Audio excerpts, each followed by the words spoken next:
Harper, it's not really my place, but I have to ask. Have you really thought this through? The elderly gynecologist gazed intently at the slender girl sitting in front of her. Understand, it's too early for you to have children. You're still a child yourself. What are you talking about? I'll be 18 soon. As soon as I turn 18, I'm getting married. Joshua proposed to me recently. We're just waiting to finish school. And after school, you don't plan to continue your education? The doctor inquired. Why rush? I have my whole life ahead of me. Once the baby grows up, I'll go back to studying. I've thought it all through, Harper said as she stood up and started gathering her things. Don't worry. Everything will be fine. I hope so, the doctor whispered. Here, take this. It's a referral for tests. And this is a prescription for vitamins. But I still advise you to think it over while it's early. Later, it will be too late to change anything. Harper pretended not to hear the last part, thanked the doctor, and left the office. She dialed Joshua's number, eager to share the exciting news with him. But he didn't answer. She was sure the news would make him happy. They had been dating for almost a year, and he had recently asked her to marry him. He had said, "Once you finish school, we'll get married and live happily together. Don't worry, my parents are okay with it." That night, everything happened. And a while later, Harper felt unwell during class. She had to leave. After lunch, her friend Joyce came over. Seeing Harper so pale, she immediately understood what was going on. "Are you pregnant?" Joyce asked. "I don't know," Harper replied, "but I've been feeling like this for several days now." "Does Joshua know?" "Not yet, but I don't think it will be a problem. We were planning to get married after school anyway." Sure, we didn't plan on becoming parents so soon, but it happened. However, Joyce did not share her friend's confidence. Unlike Harper, she wasn't blinded by love for Joshua and had seen him flirt with other girls numerous times. Joshua was a desirable catch, and combined with his good looks, it was no surprise that girls would compete fiercely for his attention. But Harper knew nothing about this. Suddenly, Harper's grandmother walked into the room. "Hi, Harper," she said. "Harper, what's wrong? Did you eat something bad?" Harper didn't respond to her grandmother and just gave Joyce a pleading look, begging her to keep everything a secret, but it was in vain. "Frances, she's pregnant. You're going to be a great-grandmother soon." "Grandma, it's not certain yet," Harper tried to explain. "I'm going to the doctor tomorrow, and then I'll know for sure." The elderly woman sat down in a chair opposite her granddaughter and, looking at her, said, "Who is he? Is it that scoundrel Joshua?" "Grandma, he's not a scoundrel. We're getting married as soon as I finish school. He proposed to me, so he's my fiancé." "You're a fool, Harper," Frances whispered. "Just like your mother." The woman got up from the chair and left the room. She poured herself some tea, sat by the window, and quietly said to herself, "You're an old fool. Couldn't protect your daughter, and now you're losing your granddaughter." Harper had grown up as an obedient girl, unlike her mother. She started dating boys at 15 and gave birth to Harper at 16. She left the baby with Frances and continued her reckless lifestyle, changing partners frequently. The only thing that consoled Frances was that her daughter never had more children. 5 years later, she was gone. She got involved with a pathologically jealous guy who, in a fit of jealousy over his friend, hit her. She fell and never got up. After burying her daughter, Frances put all her effort into raising her granddaughter.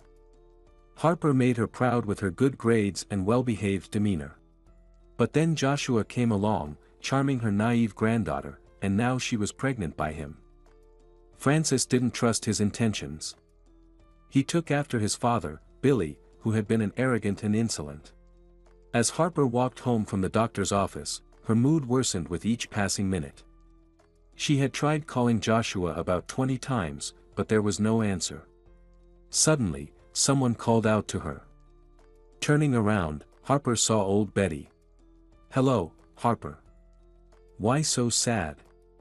"Can't find Joshua," the old lady squinted. "Do you know where he is?" Harper asked. "Of course. He went to the cafe with Natalie." "I was surprised, thought maybe you two had a fight." "With Natalie?" She rushed toward the cafe. Inside the dimly lit room, music blared, and the smell of alcohol filled the air. A few girls were dancing in the middle of the room. In the far corner sat a lively group, with Joshua at the center. Natalie was sitting on his lap, kissing him. Harper, unable to believe her eyes, approached the table, but no one paid her any attention. "Joshua, what's going on?" The whole group turned to look at her, but Natalie didn't budge. She continued to sit on his lap, eyeing Harper with a smug grin. "What do you want, Harper?" Joshua asked. "I'm asking, what's happening here?" Harper repeated. "We're having fun," he replied. "Why are you here?" "I was looking for you." "I wanted to share some good news," Harper said. "I'm pregnant, Joshua." "So? What's that got to do with me?" he asked with a smile. "What? You're the father." "You promised to marry me," she cried. "Promising doesn't mean marrying," Joshua laughed. "You'd have to be a real fool to think a guy like me would marry a fool like you. I just wanted to sleep with you. And you fell for it. Now go away. Stop bothering us." "But what am I supposed to do?" she asked. "That's your problem," Joshua said. "Don't you dare bother me with this. I'll tell my father, and you'll regret it." Overwhelmed with shame and despair, Harper didn't know what to do. She fled the club, choking on her tears. "Harper! Harper!" Old Betty tried to stop her, but it was in vain. So, she headed to Harper's house, hoping to find her grandmother there. "Francis!" Your Harper ran toward the river in tears, something terrible might happen. Betty shouted as she burst through the door. "Oh my God!" Francis ran out of the house and headed towards the river. Harper stood on the bridge, nervously tugging at the edge of her sweater. "Sweetheart, don't do this," Francis said softly as she approached her granddaughter. "I can't live without you, Harper." "Grandma, he called me a fool and said he just lied to sleep with me. I don't want to live anymore. How can I walk around with such shame? God will punish him. He will pay for what he's done." "Come here," Francis said, moving closer to Harper. "You're not just ending your life, you're ending an innocent one too. Who needs this child? It will be mocked its whole life, called illegitimate. We'll leave, Harper. We'll go away and tell no one. We'll say the father died. Don't be afraid, my love, I'll help you." Harper finally turned to face her grandmother. Her large, tear-filled eyes looked at her with hope. "Let's go home, darling. We'll calm down. You'll see, God will punish him." A week had passed. Harper hadn't left the house. Thanks to Natalie, the whole town knew how Joshua had humiliated her. Frances' heart broke as she watched her granddaughter. Harper didn't eat, only cried.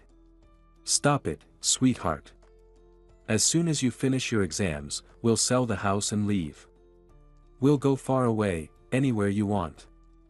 After the baby is born, you can go back to school, and I'll take care of the baby. Don't worry, Harper, everything will get better." But it seemed Harper didn't hear her grandmother. She continued to refuse food and cried constantly. One day, Frances returned from the store to find her granddaughter unconscious. Physical and emotional exhaustion, the paramedic confirmed. "We're taking her to the hospital. You should see a doctor too," he advised, looking at Frances. "All right, I'll see a doctor," she mumbled, "but first, there's someone I need to visit." The woman headed to Billy's house to tell him exactly what she thought of his scoundrel son. As soon as Billy saw her through the window, he stepped out onto the porch and shouted. If you're here for compensation, go back. If I paid every fool who spread her legs for my son, I'd go broke. You're a scoundrel, and you raised your son to be one too. We don't want anything from you. I just came to say that you will pay for Harper's tears. One day you'll beg for forgiveness, but it will be too late, Francis yelled. You should have kept a better eye on your fool of a granddaughter instead of coming here with complaints. Otherwise, she'll end up like her mother. You scum. Francis boiled with anger. But Billy turned and went back inside. Francis picked up a stone from the road and hurled it toward the house, hoping to break a window. She missed, then walked back home. She reached her house, sat on the porch, and didn't get up again. Francis. What are you doing sitting here? Betty stood by the gate, trying to see what her neighbor was up to. But it looked like Francis was asleep. Betty approached the porch, already sensing something was wrong. Francis sat in an unnatural position and wasn't moving. Oh, my God! Betty exclaimed and called an ambulance. How did this happen? She asked as the paramedics carried Francis' body to the ambulance. Most likely a heart attack, the doctor replied. After the ambulance left, Betty and old Jacob discussed the situation. What do we do now? How do we tell Harper? Betty said. Yeah, it's a tough situation, Jacob replied. I'll go to town tomorrow. I'll visit Harper and take care of the funeral arrangements, she decided. I'll go with you, Jacob said. Excuse me, an unfamiliar voice interrupted their conversation. Can you tell me where Frances Garrett lives? Lived, Betty muttered. Lived? Did she move? She passed away. Today, Jacob said. You're too late, young man. I'm sorry, the man, who looked to be in his 40s, stepped closer. And her granddaughter, Harper, where can I find her? Betty and Jacob exchanged glances. And why do you need to find her? Jacob asked. Friends asked me to pass something on to Frances, or to her granddaughter. So, where can I find her? She's in the hospital. But be careful, she's under a lot of stress, Betty advised. Thank you, the man said, heading towards his car. Early in the morning, Betty and Jacob arrived in town and went their separate ways. Jacob headed to the funeral home, while Betty made her way to the hospital to see Harper. How are you, dear? Harper lay very pale, her eyes staring blankly at the ceiling. She wasn't crying anymore. How did it happen? She asked Betty. What do you mean, dear? Betty asked, not understanding. Grandma. I overheard the nurses talking yesterday. I wanted to go see her, but they didn't let me out of the ward and gave me a shot. Everything's still a blur. Her heart. It had been troubling her for a long time, Betty said. Don't worry, we won't leave you alone. You'll stay with me for now. Thank you, Betty. How can I attend the funeral? I'll talk to the doctor. I'm sure he'll allow it. Just rest for now, and I'll be back soon. The old woman left the room and headed towards the doctor's office. At the nurse's station, she noticed the man who had visited yesterday. He was talking to one of the nurses. When he saw Betty, he pretended not to recognize her and walked away. She was puzzled by his behavior, but quickly forgot about it when she saw the doctor. All right, dear, I've arranged everything. I'll come for you tomorrow and take you to the funeral. For now, stay and rest. Harper nodded, and Betty suddenly remembered the strange man. Harper, did anyone else come to see you while I was gone? The girl looked at her in surprise. Who would come to see me? Well, I came here with Jacob. He also intended to visit you, but he must have gotten caught up with things, Betty improvised. Anyway, rest up. I'll see you tomorrow. Okay, Harper said, drifting off to sleep as they gave her another injection. On the bus ride home, Betty told Jacob about the strange encounter at the hospital. I don't like him, Betty said. Yeah, it's all very strange, Jacob replied. But don't panic prematurely. You'll pick up Harper tomorrow. Then we'll figure out what to do next. Doctor, I want to have an abortion, Harper said. I don't want this child.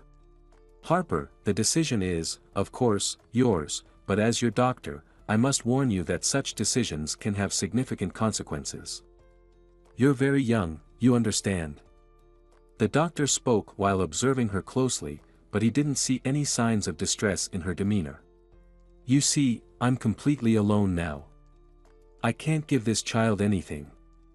And don't tell me that someone above will help. My child would be forced to live in poverty and be unloved. Alright, I understand. You'll see a gynecologist tomorrow, but you have tonight to think it over again.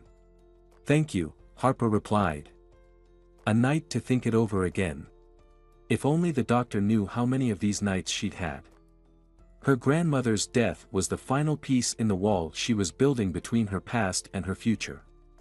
The naive Harper died with her grandmother, and tomorrow, after the abortion, a new Harper would be born, ready to make everyone regret who contributed to this transformation. Leaving the hospital, Harper felt like a completely different person, seemingly indifferent to everything. She didn't want to scream, she just wanted to lie down, fall asleep, and never wake up again. But first, revenge, Harper decided, sitting on the porch where her grandmother had died a few days ago. She was about to go inside when someone called her name. Harper. She turned around to see an unfamiliar man. He was tall, middle-aged, and well-dressed. Harper looked at him warily. Hello, Harper, he said, approaching the porch. Who are you, and what do you want? Harper asked. I'm your father, the man said. Wonderful. Harper sneered. You're probably on your deathbed and decided to leave me all your millions. Don't expect me to thank you. And honestly, I'm very tired. I don't have time for you. So goodbye, and don't bother me with such nonsense again. She turned to leave. I understand how you feel, the man said. But please, let me explain everything. I'm not sick, I'm in excellent health. I only recently found out about you. Please listen to me, and you will understand. What if I don't want to listen? Then I will have to sit on this porch until you agree to talk to me. Harper sighed and said, all right, go ahead, and she sat down on the porch. I have a proposition, the stranger smiled. Let's go have lunch, and I'll tell you everything. Harper nodded in agreement. At the cafe, after ordering food, the man didn't waste any time and asked. Can I start? The girl nodded and leaned back in her chair, feigning interest. My name is Stan, he began. A little over 18 years ago, I came to your village on business. I was married at the time, but your mother drove me crazy. When I got back home, I wanted to divorce my wife and marry your mother. I didn't know she was pregnant. Then, out of nowhere, my wife told me she was pregnant, and I couldn't leave my future child without a father. I had to give up my dream of being with the woman I loved. Later, there was a miscarriage, but as it turned out, the pregnancy was a lie from the beginning. But back then, I didn't know any of this. She suffered a lot and begged me to stay with her. Out of pity, I did. 6 years went by, and I decided to visit your village again. Frances told me your mother was gone and chased me away. She never mentioned I had a daughter.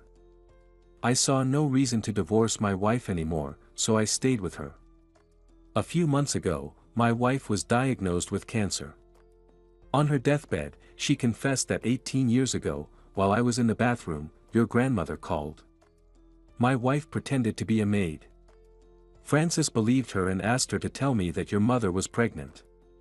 Naturally, my wife didn't pass on the message, and that's when she made up her own pregnancy story. After my wife passed away, I came here. I'm sorry, but your mother didn't have the best reputation. I had to be sure you were my child. So I bribed some medical staff while you were in the hospital to get a DNA sample. Once it was confirmed, I came to see you. I know what you've been through. Let me help you. Harper sat in silence, processing what she had just heard. Part of her wanted to tell the man in front of her to go away, to insist she could handle everything on her own, and add him to her list of people to get revenge on. But on the other hand, her father had shown up just in time. His money and connections could make things easier. Stan seemed to read her mind. "I have a feeling you want to get back at those who wronged you," he said with a smile. "But think about it, what can you do right now? You have no money, no connections, no loyal friends, and not even a solid plan. So, I propose you come with me now, get your thoughts and feelings in order, sort out your life, and devise a proper plan for revenge. Trust me, revenge is a dish best served cold." "Maybe you're right," Harper agreed. "Excuse me, can you tell me where I can find a hotel around here?" A young, beautiful woman stood before the taxi drivers. She had just gotten off a bus that had arrived in the village.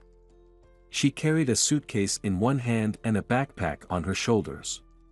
"A hotel in this dump?" one of the taxi drivers scoffed. His dirty shirt, worn-out pants, and old cap suggested he had never ventured beyond this village. "Well, Jack, you always said you'd leave this dump as soon as you finished school," thought Harper, observing the man. The unkempt man who had answered was her former classmate, who had always looked down on her during their school years.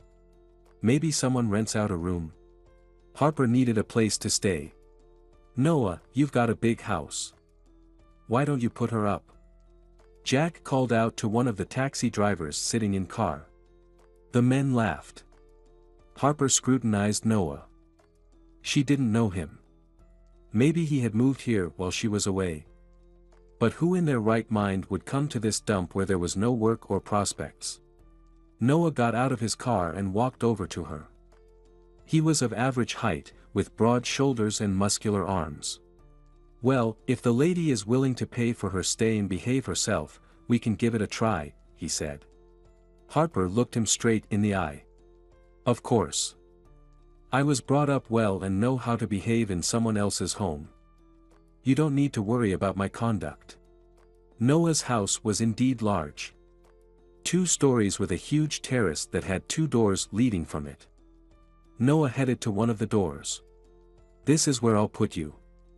My parents used to live here, but they passed away. I intended to merge these 2 halves, but..." He hesitated. "I haven't done it yet. So, you'll have a separate entrance. It's practically a separate apartment." "Thank you. It's perfect," Harper replied gratefully. After agreeing on the price, she went to her side, unpacked her things, took a shower, and changed clothes. It had been 7 years since she had left here with her father. Her father lived in Boston, in a huge apartment in one of the skyscrapers, with a country house, a small fleet of cars, and a very profitable business. Stan insisted that Harper study at one of the universities in Boston. "Understand me, daughter. Education provides not only knowledge. Education teaches you to think correctly." Harper threw herself into her studies. At first, she studied because she had to. But then the pursuit of new knowledge captivated her, and she sought out new learning on her own. She graduated from university as one of the top students in her class. Her father got her a job at his company as his assistant. After working for a year, Harper decided it was time for revenge. When her father learned of her intentions, he accepted it as inevitable. Together, they devised a plan. "Of course, this is just an outline. We don't know what has happened over the years, so we'll adjust as we go," he said. "Therefore, you need to gather information first and not rush for quick results. Everything needs to be well thought out. It might take several years. So be patient. Don't worry, Dad, I won't rush." The evening before her departure, they sat together in a restaurant. "Make sure you call me every day," Stan urged. "Tell me everything that's happening with you." Harper nodded in agreement. Her father pulled out a small ring with a stone from his pocket. "Dad, what's with the gifts? This isn't just a gift. It's your talisman and my peace of mind. If I don't hear from you every day, I'll come for you right away." But if something happens, just press this stone hard, and it will send a signal to me and my chief of security. Please, wear it all the time. All right, Harper said. All these years, her father lived solely for her. He was caring, kind, and generous, as if making up for all the lost years. In the morning, Harper began her journey, the one she had been preparing for all this time. She didn't realize when she fell asleep. She looked at the clock, it was 5 in the morning. She decided it was time to get up. Putting on a tracksuit, she went out for a run. It was part of the plan, to go for a daily morning run. Under this guise, Harper could survey the surroundings, note the changes that had occurred over the past 7 years, observe new people who might have appeared, and overhear conversations. She wasn't worried about being recognized. Her new chestnut hair color, colored lenses, and diet had changed her beyond recognition. The overall appearance of the village was depressing. Only one street in the village seemed to be thriving. New mansion-like houses had appeared, and the fences had grown taller. It was clear that money was no object here. And there's the house of the family that almost ruined my life, Harper thought bitterly, stopping in front of it, pretending to tie her shoelace. Good morning. I don't think I've seen you around here before, a voice sounded next to her. Harper saw Billy driving out of the gate, but she didn't expect him to stop beside her. Are you visiting the Plummer family? The Plumbers lived on this street. The head of the family owned a woodworking business nearby. Harper understood that Billy's question was likely just a pretense. He probably already knew where she was staying. No, she replied, pretending to adjust her shoelace. Then she stood up and prepared to continue her run. She had nothing to talk about with Billy. Not yet. Then who are you visiting? I know everyone around here, he persisted. No one, I'm just by myself. Harper looked at the man disapprovingly, making it clear that she didn't appreciate his questions. Then she continued running at a leisurely pace. Billy drove slowly alongside her. Don't be angry. I've lived here my whole life. I know everyone, and you're a new face. I'm just curious why such a charming lady has come to our village. Don't you think you're being a bit too intrusive? Harper frowned and turned onto a path leading to the next street. Please, forgive me, she heard him call out. It's too late for forgiveness, dear, she whispered. As Harper approached the gate, she heard a child's voice. A little girl, about 3 years old, was running around the terrace with a puppy chasing her. Noah was sitting in a wicker chair, watching the child. When he saw Harper, he greeted her with a frown. I was afraid we might wake you up. I went for a run, Harper said, glancing at the little girl. Do you work out? Noah asked. No, I just run. It helps me think, wake up, and stay in shape, of course. That's commendable. Would you like some coffee? Noah offered. I'd love some, Harper replied eagerly. If she befriended this family, it would be easier to gather information. Noah picked up the child and went inside the house, and Harper followed. A small hallway led into a large kitchen. A kettle was whistling on the stove. Noah hurried to turn it off, and toys were scattered everywhere. Sorry for the mess, he apologized, come on in. On the table were already a plate of sandwiches, a basket of muffins, and cups of coffee. Sorry for being nosy, but where is your wife? Harper asked. She passed away. Oh, I'm sorry, I didn't know. Noah didn't respond. And where do you work? She continued. At the school. I'm a teacher, physics and computer science. We moved here 4 years ago. First, my wife's parents, and then us. The city's air was too harsh for Ashley, my wife. So, we moved here. I thought you were a taxi driver, Harper said. I was just helping out. Anyway, tell me about yourself. What brings you here? The company I work for won a bid to open production facilities in several villages like this one. I'm here as a specialist to determine what kind of production would be most profitable here. This story was something she and her father had concocted to explain her presence if anyone asked. Harper, I'm sorry, but we have to go. Noah stood up. I need to take Christy to daycare. Of course, Harper stood up too. I'll head back to my place. Returning to her room, she changed clothes, sat down on the bed, and pondered. She needed to subtly convey this legend to the villagers. She dialed her father. Dad, how are the documents? I'm just about to head over to Hank's. Hank was an old friend of her father's, a high-ranking official dealing with land regulations at the state level. Just give him a heads up, as I plan to start spreading rumors about the new production today. Don't worry, daughter, we'll take care of it.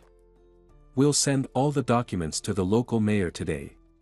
After chatting a bit more with her father, Harper started getting ready. She needed to dress in a way that wouldn't make her look out of place but would still make her stand out. The seemingly simple jeans, jacket, and boots, upon closer inspection, spoke of their significant cost. Adding to that some small, neat diamond earrings and a silk scarf, the young woman was fully prepared. Where could she hear all the news and subtly tell her own? Well, of course, it was the local market she headed to. The market was bustling with people. Everyone was talking, bustling, and life was buzzing here. A new car pulled up to the market. Natalie emerged from it. Her entire appearance screamed that she had a lot of money. Well, she said. Shopping time. She glanced around, and her gaze stopped at Harper. Did she recognize her? She didn't. She looked Harper up and down, assessing her appearance, and Natalie put on a friendly smile. Oh, you're the one staying with Noah. She wasn't known for her tact. Yes, Harper decided to feign surprise at such boldness. Natalie noticed it and decided to smooth over her impression. Don't take offense. It's just that we're all straightforward here in the village. By the way, how long are you staying? I'm here for work. As soon as I finish, I'll leave right away. How interesting, exclaimed Natalie. And forgive me for being curious, but what kind of work brought you here? The company I work for won a bid to build a production facility in your village. My task is to determine what kind of production is possible here, find a suitable location, and start construction. Do you already have all the documents ready? I'm somewhat acquainted with our mayor. He didn't mention anything like this. If everything wasn't ready, I wouldn't have come here. And as for your mayor not knowing, well, perhaps he simply hasn't been informed yet. I think he'll be notified tomorrow. Harper intentionally said the last sentence loudly. The locals needed to hear it, to understand that she had significant capabilities and influential leadership, for whom the local mayor was not an authority. Some women overheard her, and not hiding their satisfaction, they looked at Natalie. Oh, but I have everything, suddenly exclaimed Natalie. Why did I even come here? She headed back to her car, turned around, and said to Harper. Well, welcome to our little hole. It's all kind of strange, the mayor twirled a glass of whiskey in his hands. Why did our government suddenly decide to do such a charity? The opening of a company in the wilderness. Most likely, someone wants to launder money. Billy also turned his glass over in his hands. It wouldn't hurt for us to join in. Maybe there will be an extra $1 million in your pocket. Everything has been distributed for a long time. You see, the papers haven't even arrived yet, but the specialist has already arrived. There are enough people who want to grab a bigger piece without us. We need to ingratiate ourselves with a specialist. Billy smiled. I saw her, a young girl. If there was something serious, they would have sent a serious person. And here, most likely, for a distraction. They'll build something simple. The money will be washed, they will report to the authorities, and that's it. Even if everything is seriously planned, then you need to keep an eye on it. And who will agree to go from Boston to live in this hole? Therefore, they will put local people in charge of everything. Guess who will have to head the new enterprise? You know my terms, the mayor smiled. Well, that's settled. We need to find out everything from the girl. Take care of these for a start under the pretext of the documents that came, Billy said, and left the mayor's office. Harper ran along the village. She wanted to get to work today. It was necessary to find a good site for construction. She has already decided on the activities of the future production and has developed a sequence of actions. She had hoped that last night there would be movements on the part of her opponents. But the evening passed quietly. No one was looking for meetings with her. Had she miscalculated somewhere? Well, let's wait. Maybe if they see the actions, they will start to move, the woman decided to herself. That's why, waking up early under the guise of jogging, she headed along the outskirts of the village. The sound of an approaching car was heard from behind. Harper, continuing to jog, pretended that she was not interested in her at all. Good morning, cutie. A well-fed man in his 50s in a cashmere coat, under which a three-piece suit was visible, was looking at her from the car window. Are you the specialist who came from our high-ranking leadership to modernize our village? Even if it's me, it's not the right time to have business conversations, Harper said. Of course, I understand everything. I would just like to invite you to my office to discuss some nuances. And who are you? Harper stopped, looking at the man. She knew who he was. But it was necessary to support the legend that she was here for the first time. Colin Epper, the local mayor, the fat man smiled. So why should I come to you, Colin? Harper continued running. The car slowly moved after her. Well, as far as I know from the documents, you are in charge of the development of future production. I could help you with information, provide some information about the area and the people. Okay, I'll come in, Harper said, and turned toward the houses. I'll be waiting for you, she heard behind her. It's certainly not what I wanted, but it's even better, Harper thought. The morning turned out to be fruitful. She picked a great place to build and made sure her bait started working. Harper, would you like some coffee? Noah told her. Like yesterday, he was sitting in an armchair and waiting for Christy to play with the puppy. Thank you. I'm just going to take a shower. Harper came into the kitchen when Noah was pouring her coffee and milk for Christy. You've made a splash here, he said, everyone's talking about you. What is the new program to support the village? I don't really know, Harper evaded the question, what they told me, I do. And tell me, Noah, what professions prevail among the local population? Ordinary, mostly workers. Everyone knows how to do a little bit of everything. Will you be recruiting locals for work? Of course. And if there is not enough, we will attract from the nearest settlements. That's good. I can't even believe that someone remembered about us. And, by the way, why us? Noah asked this question, to which Harper has long prepared an answer. One of the founders of this project had a father who lived here and died. Apparently, this is in memory of him. Noah and Christy left, and Harper began to get ready for the mayor. I wanted to hear what he had to say to her. She hadn't impressed him as a businesswoman since morning. It could be heard from his intonation. Now is the time to correct this impression.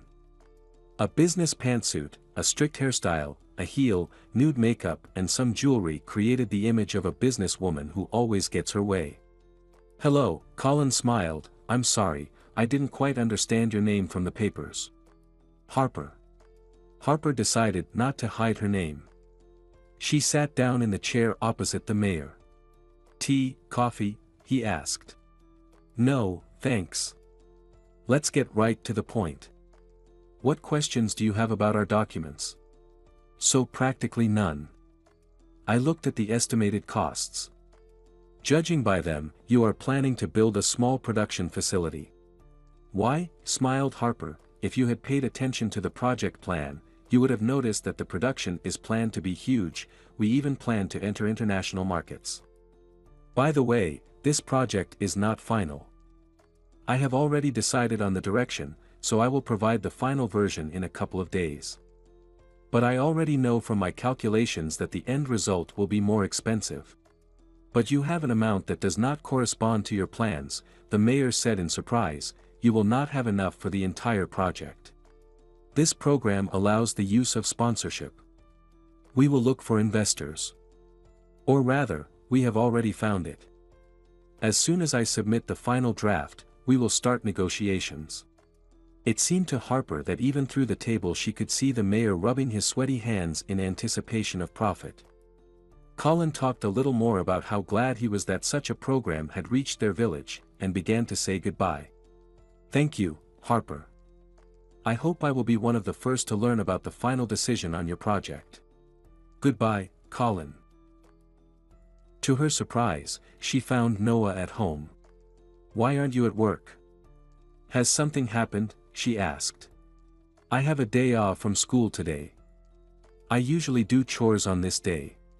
Noah laughed, and Harper noticed the dimples in his cheeks and the twinkle in his eyes. I'll help you. I don't have anything to do anyway, Harper said. Oh, come on, he replied. Objections are not accepted, especially since I need to distract myself from mental activity. Okay. Dinner's on me. Noah left to load the washing machine and tidy up, and Harper took over cooking and cleaning the kitchen. She had loved to cook since childhood. Harper prepared the meat and vegetables for dinner and kneaded the dough for homemade muffins. Meanwhile, Colin rang Billy to invite him to his office. Well, what have we got? Billy asked as soon as he entered the office. Everything is serious. The production is going to be big and profitable. The lady hinted to me that there is even access to foreign markets. Do you understand what that means for us? The mayor rubbed his palms together. I see, Billy scratched his chin thoughtfully. For one thing, I won't have any workers. I think all our locals will rush to work for a good wage. In that case, we desperately need our own person, the mayor said. Come on, think. You will be communicating with this woman. We need to get her used to our way of doing things. I've got an idea, Colin said. According to the documents, there is not enough money allocated for such construction. But in the same place the documents say that it is not forbidden to seek sponsorship. Harper has indicated that they have sponsors. But still. So you're suggesting that we move those sponsors? Billy guessed. Well, yes, in exchange for a stake in the future. That's not a bad option. You just have to know how much money they need. Noah went to pick up Christy from the daycare, while Harper headed back to her room to rest and change for dinner. After taking a shower, she lay down on the bed and drifted off to sleep. She was awakened by a quiet knock on the door. Throwing on a robe, she opened it. Harper, we're waiting for you, Noah said, looking at her with surprise. Oh, sorry, I lay down to rest and accidentally fell asleep. I'll be right out. Noah met her at the door and helped her to her seat at the table. Christy was already sitting and eating. Just like a restaurant, Harper smiled. Noah smiled proudly. He had indeed tried to impress her with the table setting. After plating the food and pouring wine into their glasses, Noah made a toast. Cheers, he raised his glass. Cheers. Harper echoed. The evening was wonderful. They ate and chatted, and Harper felt like she had known Noah her entire life. After dessert, he went to put his daughter to bed, and Harper stepped out onto the terrace. She wanted to think through her next steps, but her thoughts kept drifting back to the evening and to Noah. Natalie, you need to make friends with this Harper. You two are about the same age. Billy sat at the head of the table during the family dinner. Billy and I noticed she jogs in the mornings. You should take up sports too, he added. Why? I have a good figure, Natalie whined. For the greater good, silly, snapped Joshua, her husband. There's a lot of money at stake. She annoyed him so much. When his father insisted he marry the daughter of a local entrepreneur, Joshua saw it as a game. Natalie was just like him, always thinking about parties and pleasures. After the wedding and honeymoon, Joshua continued living his old life. The only changes were his new home, a gift from his father-in-law, and Natalie's constant presence. But that was only Joshua's perspective.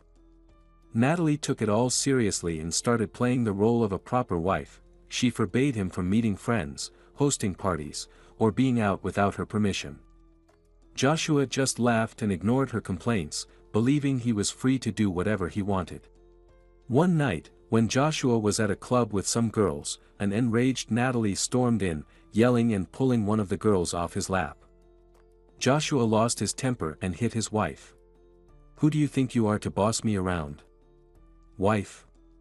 Then go home and take care of the house," he shouted, pushing her out of the club. That evening, he brought a girl home and had a wild night. He woke up to a bucket of ice water being poured on him. Opening his eyes, he saw his furious father, his father-in-law, and his wife. The girl was nowhere to be seen. "I escorted her out," Billy said, his tone ominous. His father was pulling his belt out of his pants. "Come on, Dad, I'm not a kid anymore. Let me handle my life myself." "Handle it yourself?" Billy yelled, whipping his son with the belt. "So, you live a life of luxury on my dime, and no one can tell you anything? You haven't worked a day in your life, and you make your wife do all the housework." Joshua was scared. He had never seen his father this angry. "Listen up, kid," he began, "from now on, you're going to work. Forget about friends, girls, and parties. And God help you if you ever hit your wife again. I'll kick you out with nothing." Without another word, his father left the room, followed by his father-in-law. Natalie stayed behind. "Did you snitch?" Joshua asked disdainfully.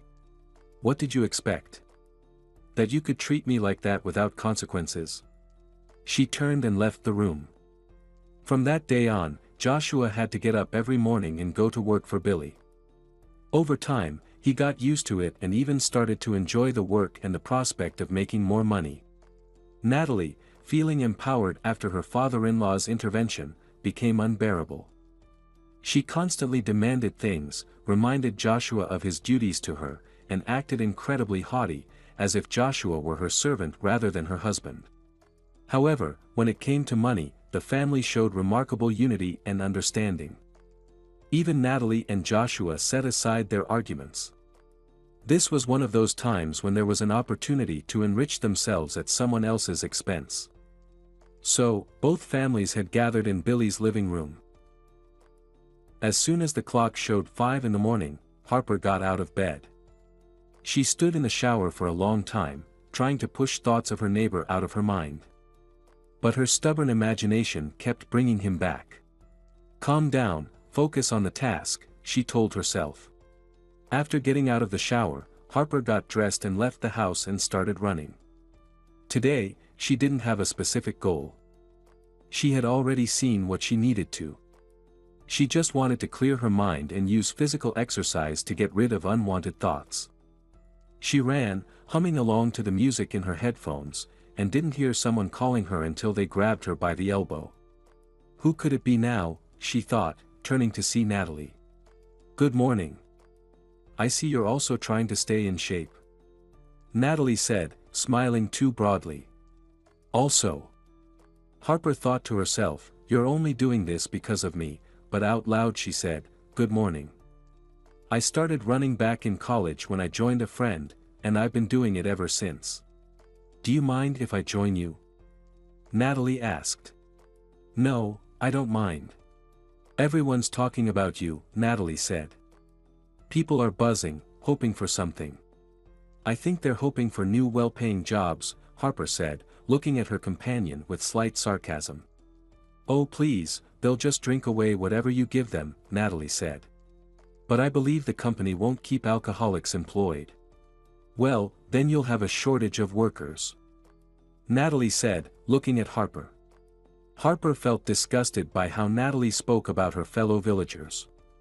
She knew there were few heavy drinkers in the village. But she decided to play along to find out what Natalie's intentions were. She was 100% sure Natalie didn't come up with this meeting on her own. Really? Harper tried to sound confused. So what should we do? Bring people in from neighboring villages? You see, Harper, our people need a firm hand to guide them. Someone they fear and obey, Natalie said haughtily. No way. Harper felt like punching her but held back. And I suppose you have someone in mind, she asked. You're right, Natalie said. I know someone. A man who's a natural leader. Want me to introduce you? He can help with construction and getting the enterprise started. He has extensive connections. Really? Harper smiled. Well, I wouldn't mind. If he's really that capable, I'll inform my management, and they'll meet with him. Who is he? My father-in-law, Billy. No way. Harper thought, you're Joshua's wife. She barely concealed her surprise. Natalie continued. Let's do it this way. I'll say that I met you while jogging. You turned out to be a really cool girl, and you are, by the way, and I invited you over for dinner. How about tonight at 7? We're having a family dinner. Everyone will be there, my family and my husband's family. Great, I'll be there, Harper agreed. Natalie promised to send a car for her and happily ran off to report her success. After changing into her robe and brewing a cup of coffee, Harper called her father. After listening to her, Stan said, well, today is one of the most important days for you. You need to stir up their greed as much as possible. And by the way, I gave your project plans to my economists. They concluded that the project is feasible. So I've given the go-ahead and am sending people and equipment your way today. Dad, what people? There's plenty of labor here. I'm not talking about workers. Engineers, lawyers, and an economist are coming. You can choose the workers yourself. Awesome. Dad, you've really inspired me. That's good, Stan said. But don't forget why you're there. After the conversation with her father, Harper felt motivated. She needed to focus on the upcoming meeting, ensuring that those she would meet today had no doubts that her project was a goldmine and that she was someone who could be easily manipulated or have the enterprise taken from her. As evening approached, she began to get ready. She pulled out a stunning dress, bright red, with a modest neckline, bare arms, and a figure-hugging fit. After carefully applying makeup and styling her hair, she got dressed, adding some jewelry. She critically assessed herself in the mirror.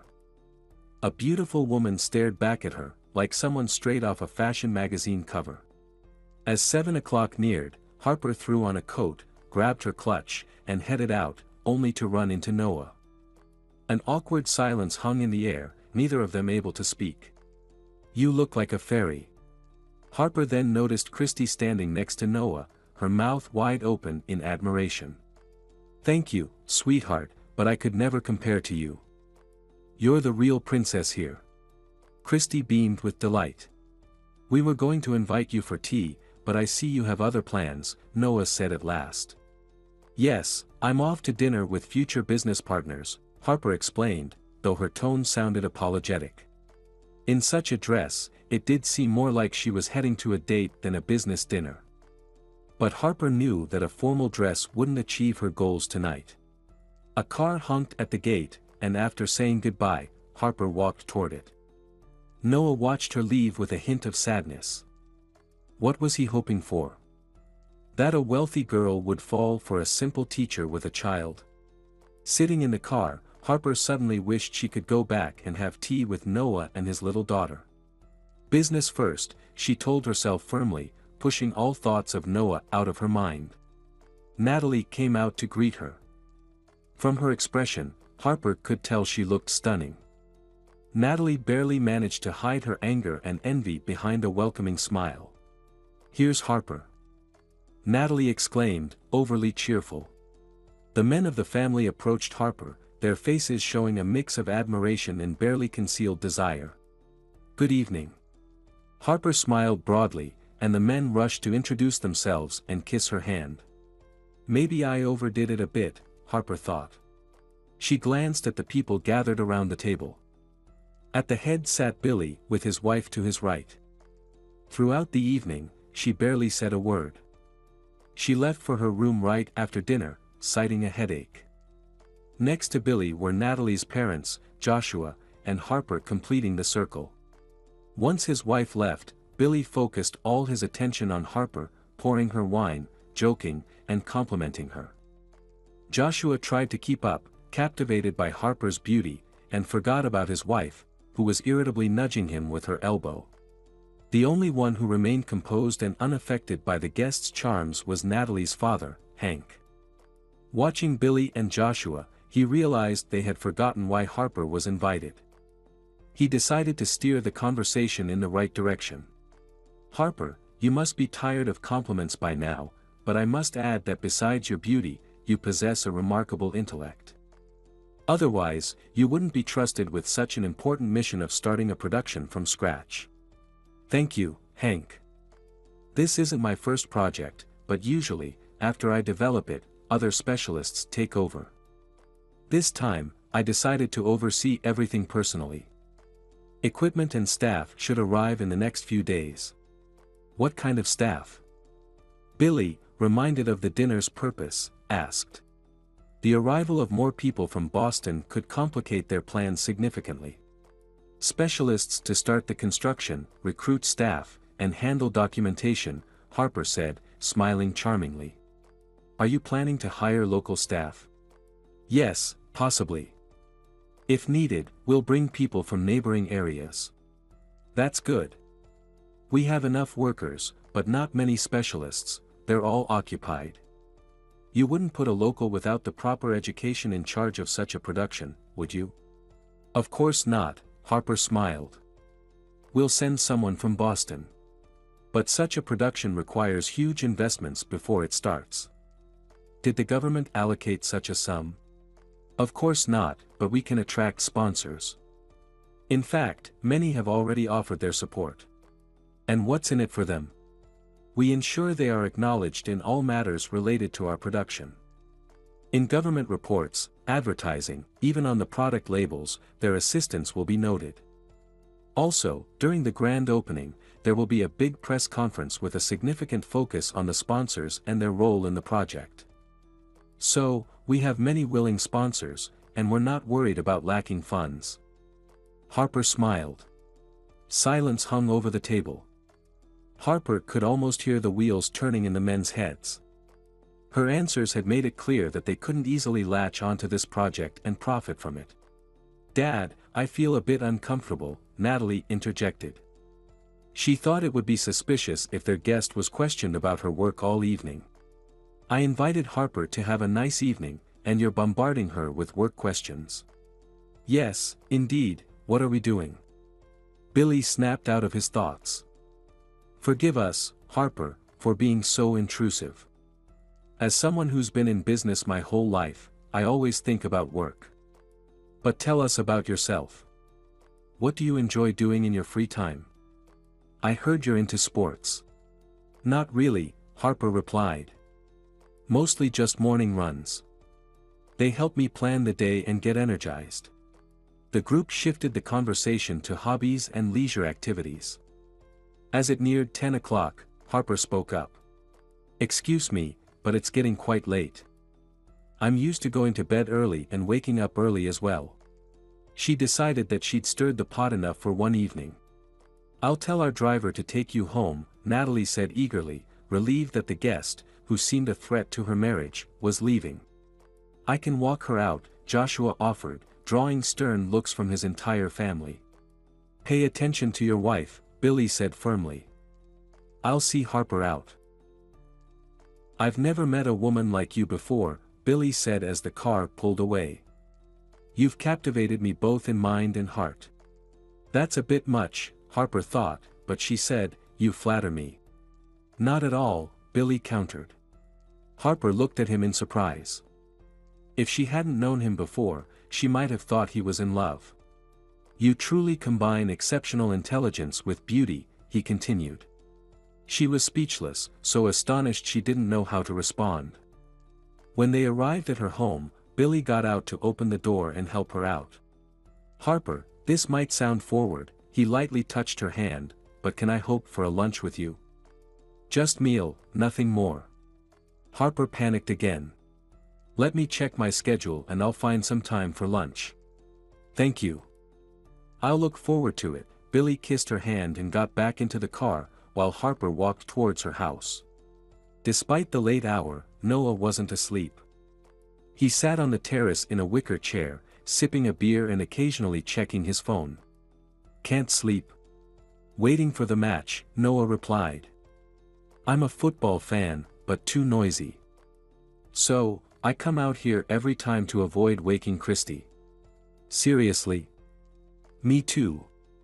Do you have any more beer?" "If you don't mind, I'll join you." "Yeah, sure," Noah grinned cheerfully. "I'll just change." After showering and changing, she dashed out to the terrace. Noah brought another chair and a few bottles of beer, poured some nuts, and set up the phone so they could both watch the game. "So, you decided to get to know the local elite better?" Noah asked casually. But Harper sensed his discomfort. "More like they decided to get to know me," she replied. "And what are your impressions?" Noah looked her straight in the eyes. "Nothing I didn't expect from people who got rich not entirely through legal means," Harper answered, matching his gaze. "Strange, a few hours ago your eyes were brown," Noah remarked. "Those are contacts," Harper struggled to explain. "I've always wanted brown eyes." "I'm sorry for intruding, your eyes are beautiful as they are," Noah said, smiling warmly at her. His smile was so inviting that Harper felt like leaning into him and never letting go. When the match ended, they both retired to their rooms. "Thank you for a lovely evening," he said, caressing her gaze. "And to you," she replied. Harper didn't want to say goodbye, and she could see in Noah's eyes that he didn't either. He gazed at her, unable to move. Involuntarily, he leaned towards her lips, but at the last moment, Harper recoiled and, murmuring good night, went to her room. In the morning, she struggled to open her eyes. A contrast shower helped her wake up. Putting on her workout clothes, she left the house.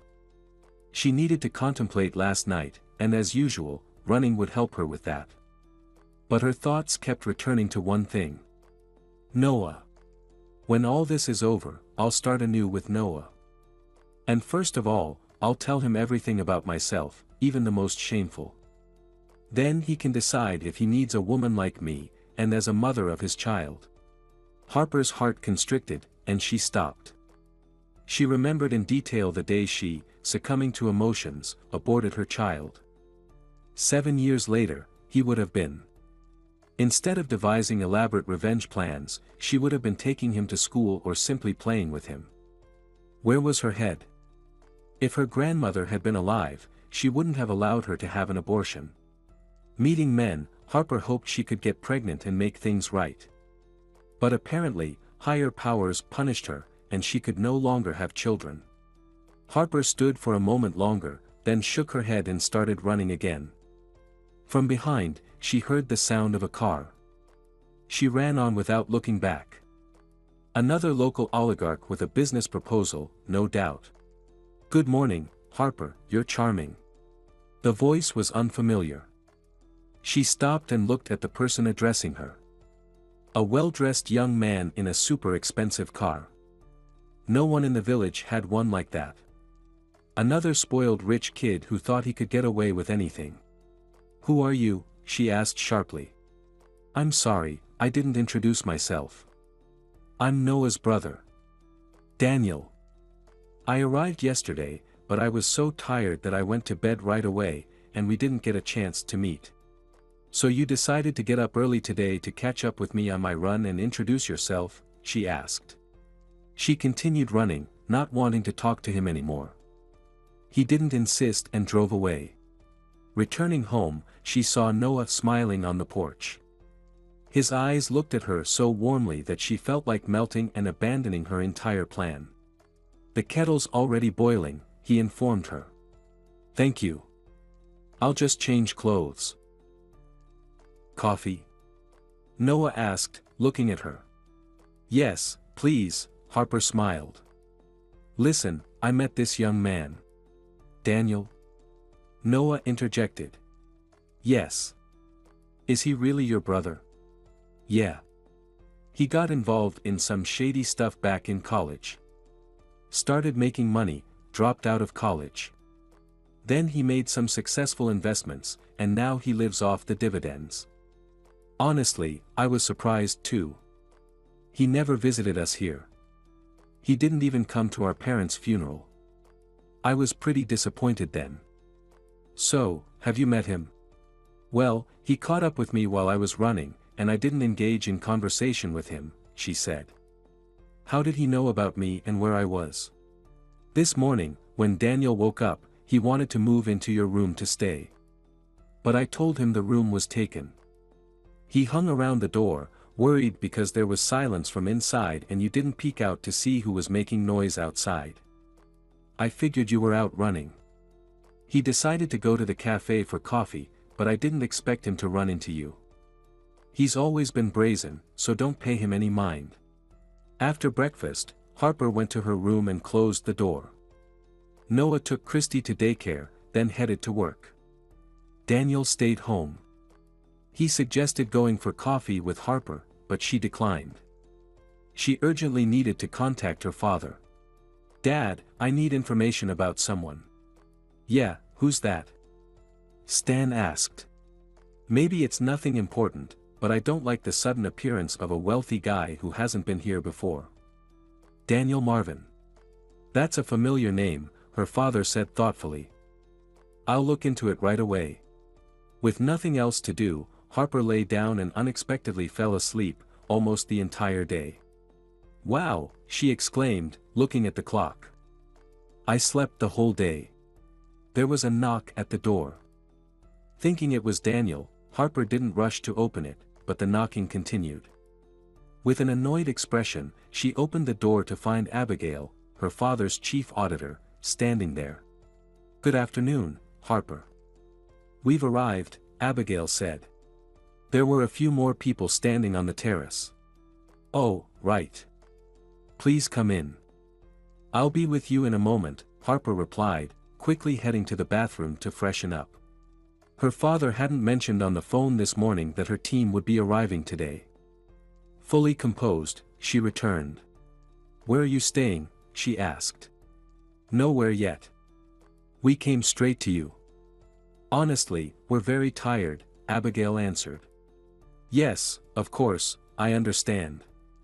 Let's find you a place to stay, Harper said, dialing Noah's number. He listened and suggested they could stay on the second floor of his place. Harper showed the visitors upstairs. The women settled in one room and the men in another. Harper suggested they come down for a bite to eat after settling in. Then she called Noah again. Noah, is there any cafe around here? Yes, but it's closed on weekends. The owner is Natalie, actually. I thought you two had hit it off, Noah replied. Yeah, something like that, Harper chuckled. She dialed Natalie's number. Natalie answered immediately, as if she had been expecting her call. Natalie, hi. I need a favor. Is there any decent restaurant around here? My team from Boston is arriving, and I need to arrange meals for them. You know, there's a nice cafe, mine. I think it would suit your needs, Natalie responded enthusiastically. Great. Can you arrange dinner delivery for 5 people? Harper asked. How about in 3 hours? Natalie suggested. That works, Harper replied and hung up. Harper was pleased. She understood that Natalie probably wasn't prepared, but she wouldn't want to look bad in front of guests from Boston. Let her stress a bit, it would do her good. Quite the character you've dug up for me, Harper's father's voice was laced with satisfaction. Your Daniel is well known in certain circles. He's a card shark who goes by the name Johnny Lee. He started back in college and was quite successful. Within a year, he made his first million and dropped out of school. He only targeted harmless victims and avoided crossing paths with the big fish, which is why he never got into trouble. He was always careful, and if it weren't for your precise description, I'd never have guessed that Johnny wasn't his real name. A few months ago, he took a risk and swindled some very influential people. He pulled it off and vanished. Everyone thinks he's abroad and they're looking for him there. But here he is, right under our noses. What's he doing there? Dad, he's the brother of the man I'm renting from, Harper said, stopping to catch her breath during her morning run. Well, that explains a lot. All right, I'll think about what to do with this information. How are you? Starting today? Yes, no point in delaying. I'm a bit nervous, though. All right, don't worry. Stay sharp and careful. When Harper returned from her run, everyone was already awake, except Daniel. He's still asleep, Noah said in response to her question about him. Coffee? Maybe later. I need to check on our guests. Natalie had done a great job. Breakfast was delivered as promised at 7 in the morning. Harper didn't see Noah again that morning. After breakfast, she organized a meeting that lasted until lunch. They all went to the cafe for lunch and then headed straight to the proposed construction site. By evening, the equipment had arrived. Harper felt elated. She loved that she was initiating something good and useful, and that this good would bring misfortune to those who had wronged her. Harper sat on the porch, smiling. Today had brought many changes and marked the beginning of a project she had been working toward for 7 long years. So far, everything was going well. Her team had gone to bed. Noah was putting Christy to sleep, but Harper couldn't sleep and decided to get some fresh air. Harper, may I join you? Daniel stood behind her. She had completely forgotten about him. Sure, she sighed.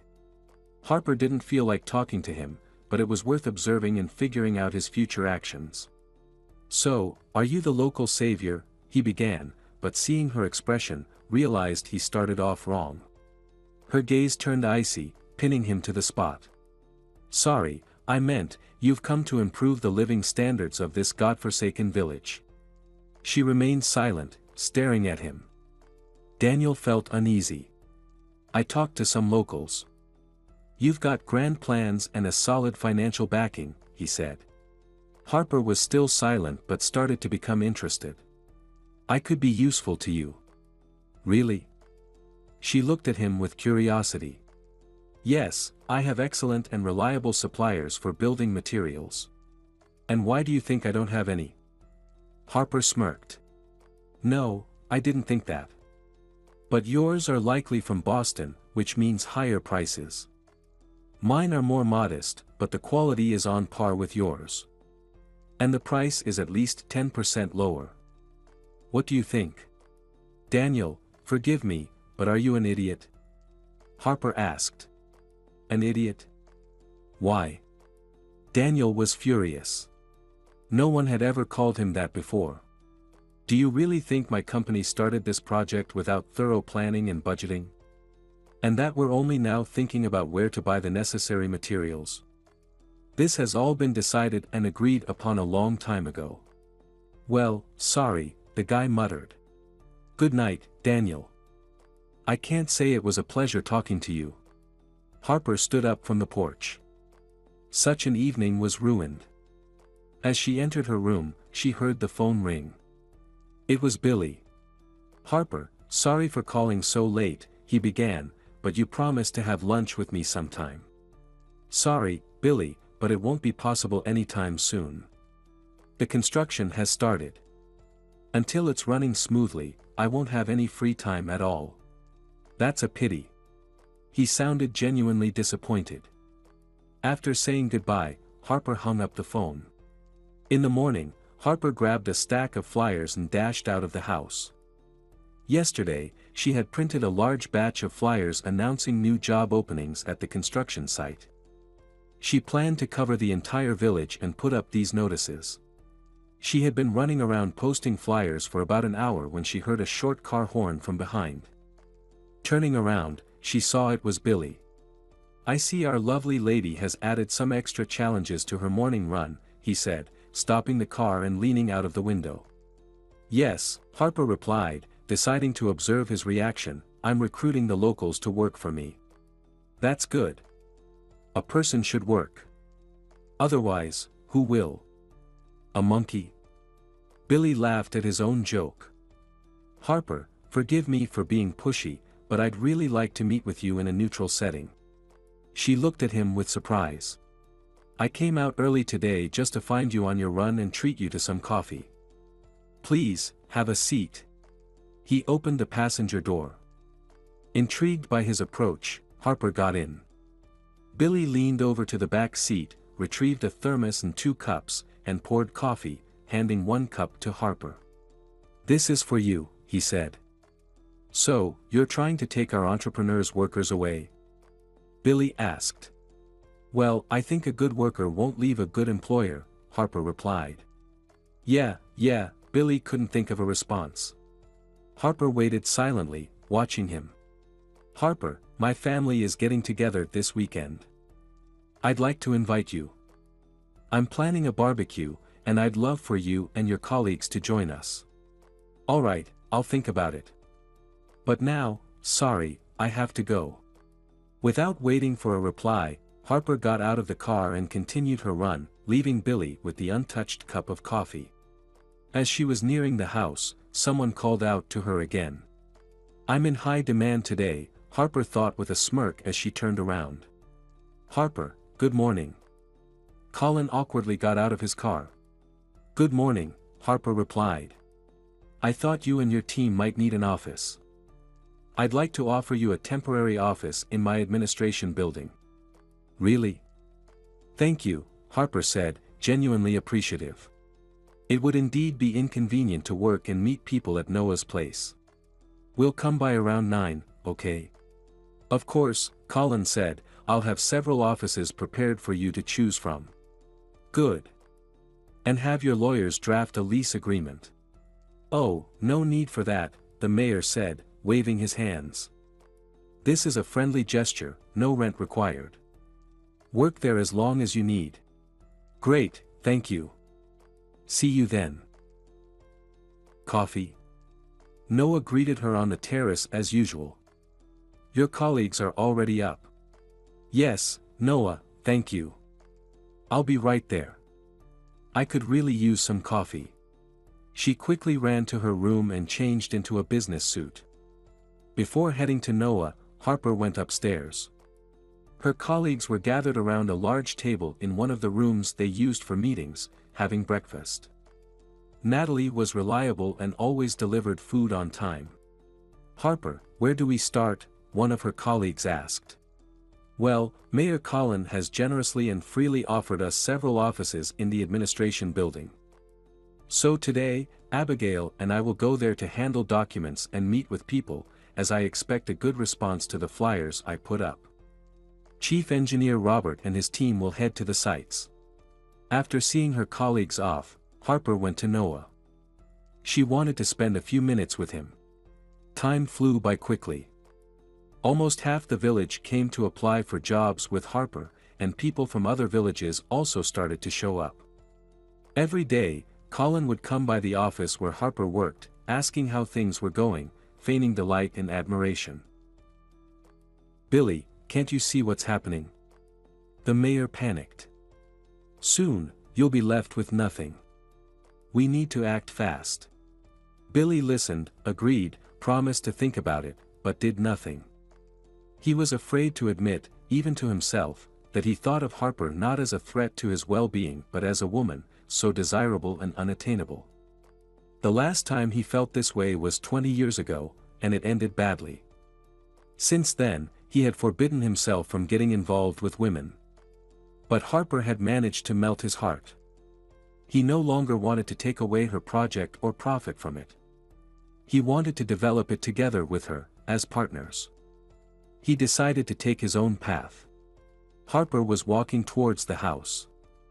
Over the weekend, Billy had invited her and her colleagues to a barbecue. She needed to make a decision about it. On one hand, she wanted to spend the weekend with Noah. They could have a picnic in the garden. On the other hand, at the barbecue, Billy and his team would likely take decisive action, and she didn't want to delay dealing with that.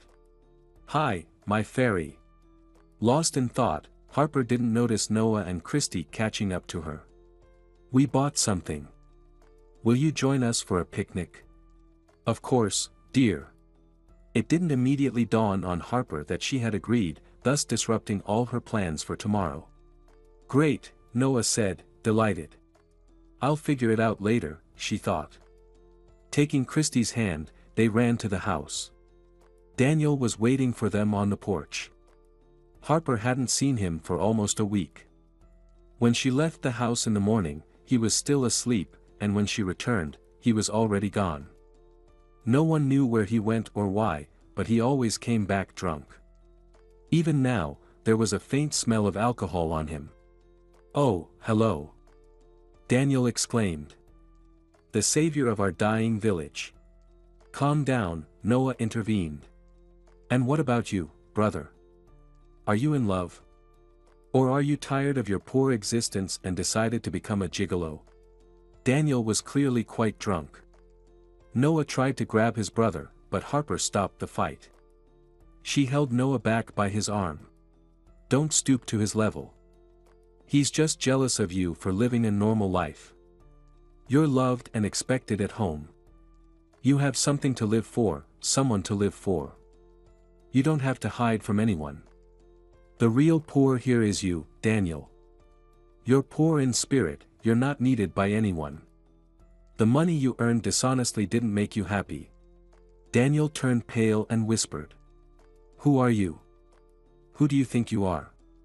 "You see, Noah, he's lost his mind," Harper said calmly. "I'd be afraid to leave him alone with a child." "You're right. But what should we do with him?" "Call an ambulance and have him taken to a psychiatric facility." "No need," Daniel said.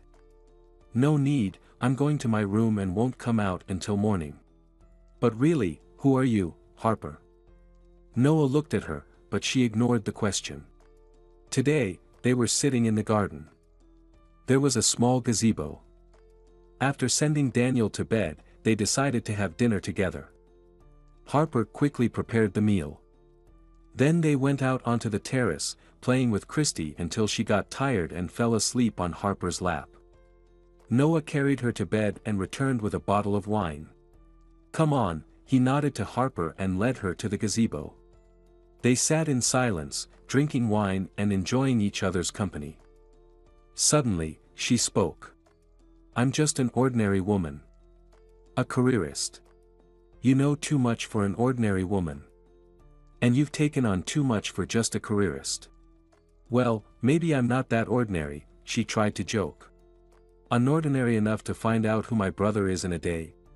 So, is he someone special?" Harper tried to remain calm. "I know he's a hustler," Noah said. "I found out by accident, overhearing a phone conversation at my wedding. I was outside the cafe for some air. He was around the corner and didn't know I was listening.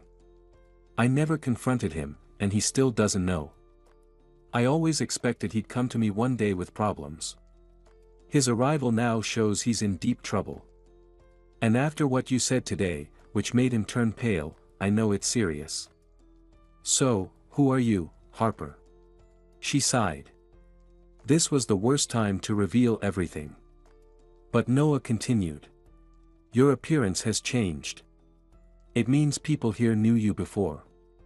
You're hiding that for a reason." He looked at her, waiting for an answer. Harper sighed again and looked him straight in the eyes. "Nothing you need to worry about. Can I trust that this stays between us? Only if you're not planning anything bad. No, I did change my appearance so I wouldn't be recognized here. If you think I have ill intentions, you're both right and wrong. I want to punish people who took almost everything from me years ago. At the expense of ordinary people? No, never. It's with the help of ordinary people that I want to get my revenge. I swear the residents and everyone who works for me will not be harmed." "I don't know why, but I believe you," Noah said. "Thank you, Noah. I promise to tell you everything once it's over. But not now, sorry. Alright, I'll wait. He poured more wine and changed the subject. It was dark, but they didn't rush home. It's time. Harper felt an urgent need to leave. Yes, Noah replied but didn't move. She looked at him, ready to stand up, when he pulled her close and kissed her. I'm scared, Harper whispered. Of what? Noah whispered back. Of myself. She pulled away. Sorry, I can't. Harper quickly went into the house. Leaning against the closed door, she exhaled heavily. Everything was so complicated. How could there be a relationship now? It was the worst time. She pushed away from the door and, turning, opened it abruptly. Noah stood there. Damn it, she muttered, and threw herself into his arms. The alarm clock rang. Harper turned it off and carefully turned her head. The man was sound asleep, his arms wrapped around her. She didn't want to leave his embrace. Come on, Harper, enough relaxing, time to get back to reality, she told herself. After washing up and getting dressed, she quietly left the house. Noah was still asleep. She decided to go for a run. She opted to jog along the outskirts of the village. When she heard the sound of a car approaching from behind, she wasn't even surprised. The car sped past her and abruptly stopped, blocking her path. Who is that? Harper felt a bit uneasy. Joshua stepped out of the car. Her heart skipped a beat. Joshua was the only one of her adversaries who knew her quite well. She stopped, trying her best to appear calm. Did he recognize her? Hello, the man greeted. Harper stayed silent, giving him a disdainful look. He seemed flustered by her gaze. Need a ride? He couldn't think of anything else to say. Move the car. Sorry, I didn't think. I wouldn't recommend you try thinking again. You're not good at it. Let the adults do the thinking for you. Harper felt a wave of relief, realizing he didn't recognize her and was just trying to flirt. Joshua quickly got back into the car and moved it. Are you coming to the barbecue? He shouted as she ran past his car. Now I'm not sure. I wouldn't want to be around someone so rude. As she approached the house, Harper was smiling. Noah was standing on the porch with a cup of coffee in hand. Good morning, she said, trying to slip past, but he caught her by the waist and pulled her close. Seeing the startled look in her eyes, he laughed softly, kissed her, and said, That's not the right way to say good morning. He kissed her tenderly. Without realizing it, Harper wrapped her arms around his neck and completely lost herself in the moment. It seemed like Billy was having a heart attack. He had come to his son's house in the morning to send him to the city for additional barbecue supplies, but he wasn't home. It turned out Joshua had gone for a ride to meet Harper.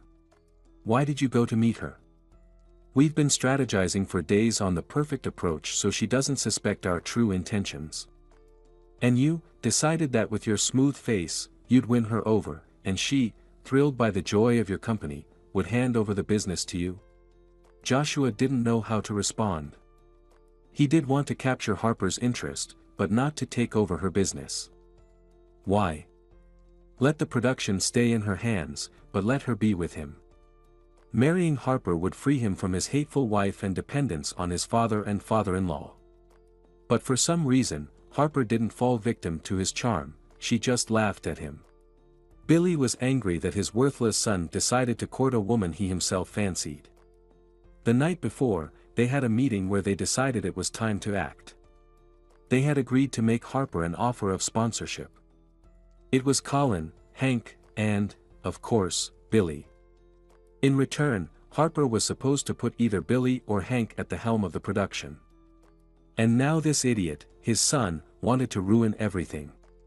But what if she didn't come to the barbecue? It would all be for nothing. In a relaxed atmosphere, with good wine, the chances of her positively responding to their offers would be much higher than in a formal setting. Hey, Dad, I urgently need to know Billy's complete financial status, Harper said. Accounts, real estate, all the businesses he owns. Do you think they're ready? Stan inquired. I'm sure. Send over the documents. Well, be careful, Stan cautioned. Stan was about to hang up, but Harper unexpectedly asked. Dad, when everything is over, can I stay here? Why? He asked, surprised. I thought you loved life in Boston. Plus, you have a job here. Yes, but there's work here too. You've fallen in love, Stan guessed. Who is he? Dad, I'm not sure, and I don't have time to figure it out right now. I just want to stay. Maybe to understand. Harper and Noah were lying on a large blanket spread out on the grass. The sun was shining brightly, and birds were singing. Christy, exhausted from playing, had fallen asleep in the gazebo chair. Daniel had gone somewhere since morning. Harper's colleagues had gone to Billy's barbecue. Noah hugged Harper and kissed her on the cheek. She smiled. Then he kissed her again and again, gradually moving closer to her lips. Harper's resolve to end their relationship evaporated instantly. She hugged Noah by the shoulders and pressed against him. A demanding car horn sounded from the front. Reluctantly, the young couple separated from each other. I'll see who it is, Noah said. He returned quickly, irritation evident on his face. It's Billy, here for you, he said. Sighing, Harper headed towards Billy, who stood there, his hands folded imploringly when he saw her. Harper, forgive me for my son. I must have missed something in his upbringing, Billy said. What did you want, Billy? Harper asked. I wanted to apologize for my son and ask you to join our barbecue. Your colleagues are already there. It seems they're having a good time, he replied. All right. I'll change and join you, Harper agreed. Harper really didn't want to leave Noah, but she had to see this through. I'll wait for you here, he said, sounding pleased. Leaving? Noah asked. Harper nodded. She wished so much to stay and forget everything in his embrace. She approached Noah and kissed him. Then she pulled away and whispered. Sorry, it has to be this way. Hey. So glad you came, Natalie rushed to greet Harper. I was getting bored with this old folks company, she whispered in her ear. Billy, pushing Natalie aside, immediately rushed to attend to Harper. He escorted her to the large terrace, where a table laden with food and drink stood, seated her in one of the wicker chairs, and handed her a glass of wine. At the other end of the table, Hank, the mayor, and her colleagues nodded in greeting. And how did you manage to leave my brother in such an excited state? A familiar voice whispered in her ear. Harper turned her head. It was Daniel. What are you doing here? She asked. So, he knew about her relationship with Noah. Meanwhile, Billy hurried to intervene. Harper, you've probably already met Daniel. He's a businessman too. Yes, we've met, Harper replied, shifting her attention to other members of the group. As it started to get dark, lanterns lit up on the terrace, creating a cozy atmosphere. Shall we talk business? Hank casually suggested. Dad, business? Can't you forget about it for one evening? Natalie groaned. A true businessman always thinks about business, Abigail chimed in. I, for one, am curious about how business is done in such a village. And everyone started talking about their methods. Gradually, the conversation narrowed down to one topic, the new production. Do you guys have so much money from the government that you don't need sponsors? Colin joked, but his eyes betrayed his seriousness. Everyone knows that there's never enough money allocated. That's why we need sponsors, Abigail said condescendingly, glancing at the mayor.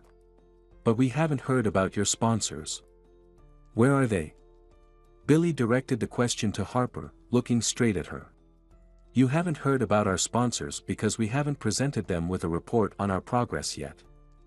We've also made some changes to the project, which significantly increases its cost. I believe our sponsors will be interested in a long-term partnership with us as equals. But we're not at liberty to disclose the names of our investors yet. What about the advertising you mentioned? It's too early for advertising, and not all of our sponsors want to be in the spotlight. Well, you understand what I mean. Harper gave the gathering a meaningful look. Silence fell. Joshua, to ease the tension, started filling glasses. Everyone drank together, then some more. They tried to talk about topics unrelated to production, but it was clear that the locals were eager to return to it. Harper, have you already decided on the sponsors? Billy decided to return to the topic. What's with the curiosity? We, Hank, Colin, and I, thought that as longtime residents of this village, we care about what happens here. Of course, we would like to participate in its development. And what help are you willing to offer? Harper squinted. We can act as your sponsors, Hank replied, I mean, your sole sponsors. What are your conditions? Harper asked. I assume you don't want to do this for nothing. We'll provide comprehensive support, Hank said. And what does that entail? She inquired. If you put someone like Billy in charge, for example, you'll have a competent and experienced manager. Billy knows all the ins and outs of doing business in our area. Well, we could certainly use a good manager, Harper said, pretending to think. It's an interesting proposition, but excuse me, I'm afraid you won't be able to handle such a sum. And how much is it? Colin asked. She named the amount. Colin slouched back in his chair, stunned. Hank began absent-mindedly tugging at his chin, and only Billy sat still, staring at the ground. Exactly the amount you have, Harper thought triumphantly. It's indeed a large sum, Hank finally said. In any case, she said, now is not the time to discuss such matters. After all, we came here to have fun. After Harper's statement, everyone fell silent, contemplating what had been said. Harper herself was lost in thoughts, but about Noah. She rose from her chair and headed towards the pond. She needed to clear her head. Friends, I apologize for interrupting your conversation, Daniel said, but I can offer my assistance. And what might that be? Hank asked, interested. To contribute the missing amount, the man said smugly. And who told you we were short? Hank asked, irritation creeping into his voice. No one, Daniel replied, I just thought so. Indeed, Harper is right, Billy said, now is not the time to discuss this. By the way, where is she? She went to the pond, Daniel said, and Joshua went there too. Ah, damn it. Billy cursed inwardly but didn't show it and didn't go after them. Let his wife go after him. He looked hopefully at Natalie, but she had been focused on Daniel almost the entire day. And Daniel had shifted his attention to Natalie. Natalie, he approached the girl, would you like to take a stroll? It's such a beautiful night. With pleasure. Natalie said. Harper, I want to apologize again for my behavior this morning. How can I make it up to you? Joshua said. Escort me home. Is there another way out of here to leave unnoticed? Harper asked. Of course, Joshua said, let's go. They walked leisurely towards Harper's house. To be honest, I admire you, Joshua began. Harper looked at him mockingly. No, seriously, you're so smart and very beautiful.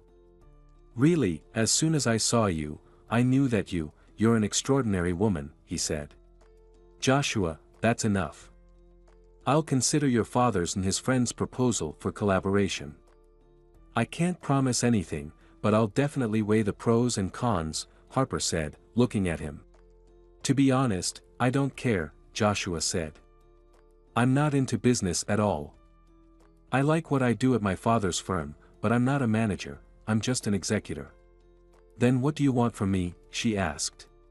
Nothing, he said, I just want you to forgive me and allow me to communicate with you. Okay, Joshua. I forgive you, she said. Thank you, he said happily, so, Are we friends?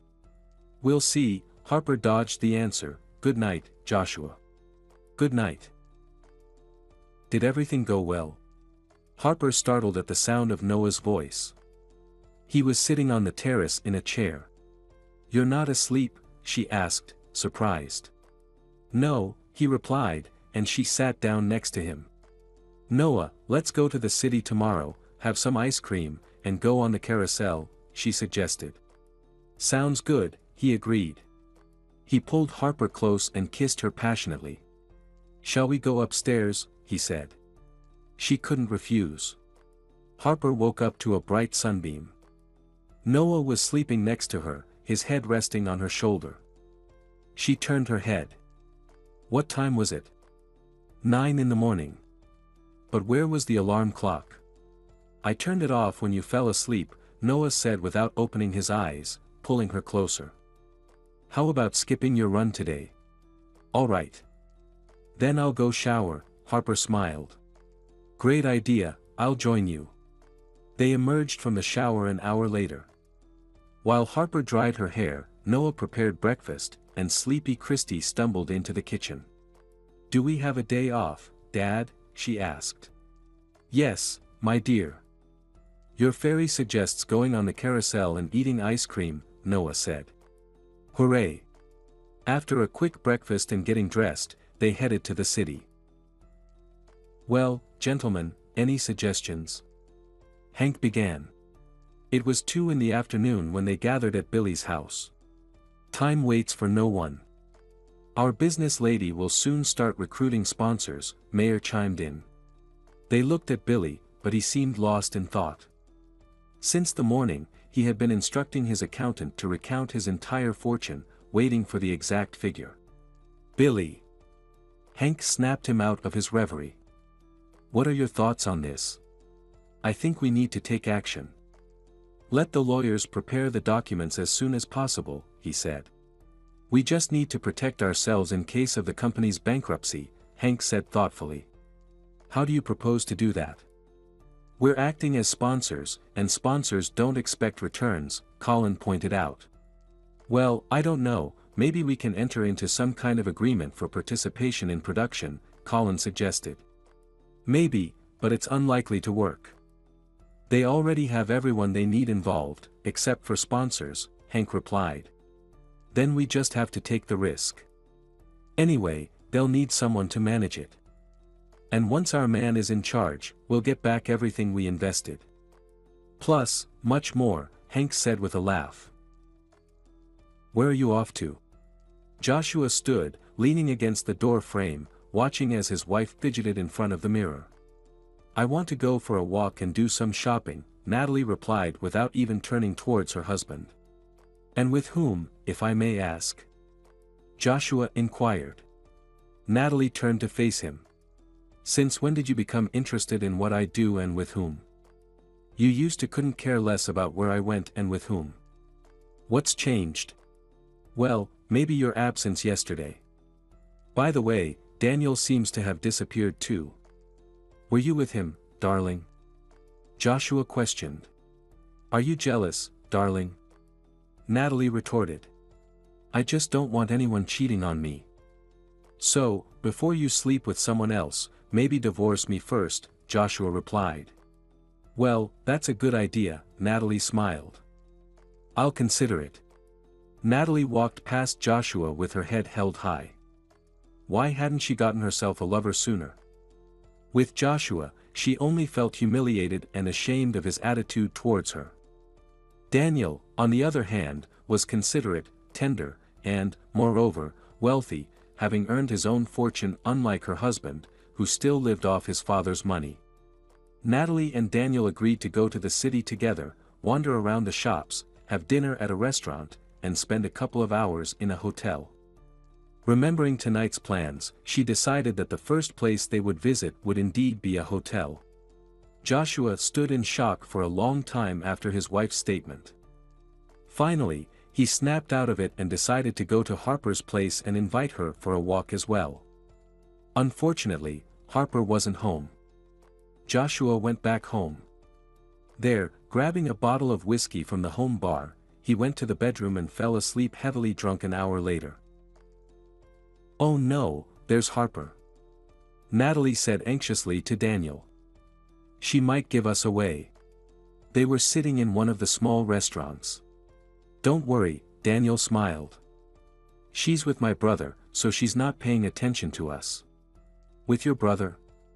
"Oh yes, he caught my eye too when he first moved in with us." "But he was married back then," Natalie reminisced. "Oh, I see." Daniel feigned disbelief. "So, you're only with me to get closer to my brother?" "No, of course not," Natalie said. "I just didn't know he had such an amazing brother back then." Noah and Harper also noticed them, but they didn't discuss it. They were engrossed in their own little company. In the evening, tired but happy, they sat on the terrace and drank tea. Later, Harper's colleagues joined them. Everyone shared their impressions of the weekend. "Harper, I've prepared some documents," Abigail said. "They're only drafts, but I think you should take a look at them. Also, some papers came from Boston today, I think you'll be interested in them too." Before Harper could respond, Billy appeared in the doorway. "Sorry for dropping by unannounced," he began. "Harper, can I talk to you alone?" "I'm listening, Billy," Harper said as they walked away from the house. The man stopped, turned to the girl, took her hand in his, and said, "Harper, I'm not good at being romantic," he said. "But as soon as I saw you, I couldn't get you out of my head. You've enchanted me, Harper. I understand that I'm probably too old for you." "Oh, come on," Harper said. "You're a very interesting and attractive man, and age only adds to your charm." She knew she was talking nonsense. "Harper, I'd like to open up to you." "Don't think badly of me, but I think I've fallen for you," Billy confessed. Harper, pretending to be stunned by this confession, remained silent. Billy didn't say another word either. "It's too late now," he said after a while. "Let me take you home." She followed him, eager to get to her room as quickly as possible to think over the whole situation. "Harper," Billy took her hands again, "I understand that I might not be the admirer you dreamt of. But maybe you won't deny your not-so-young admirer a dinner together."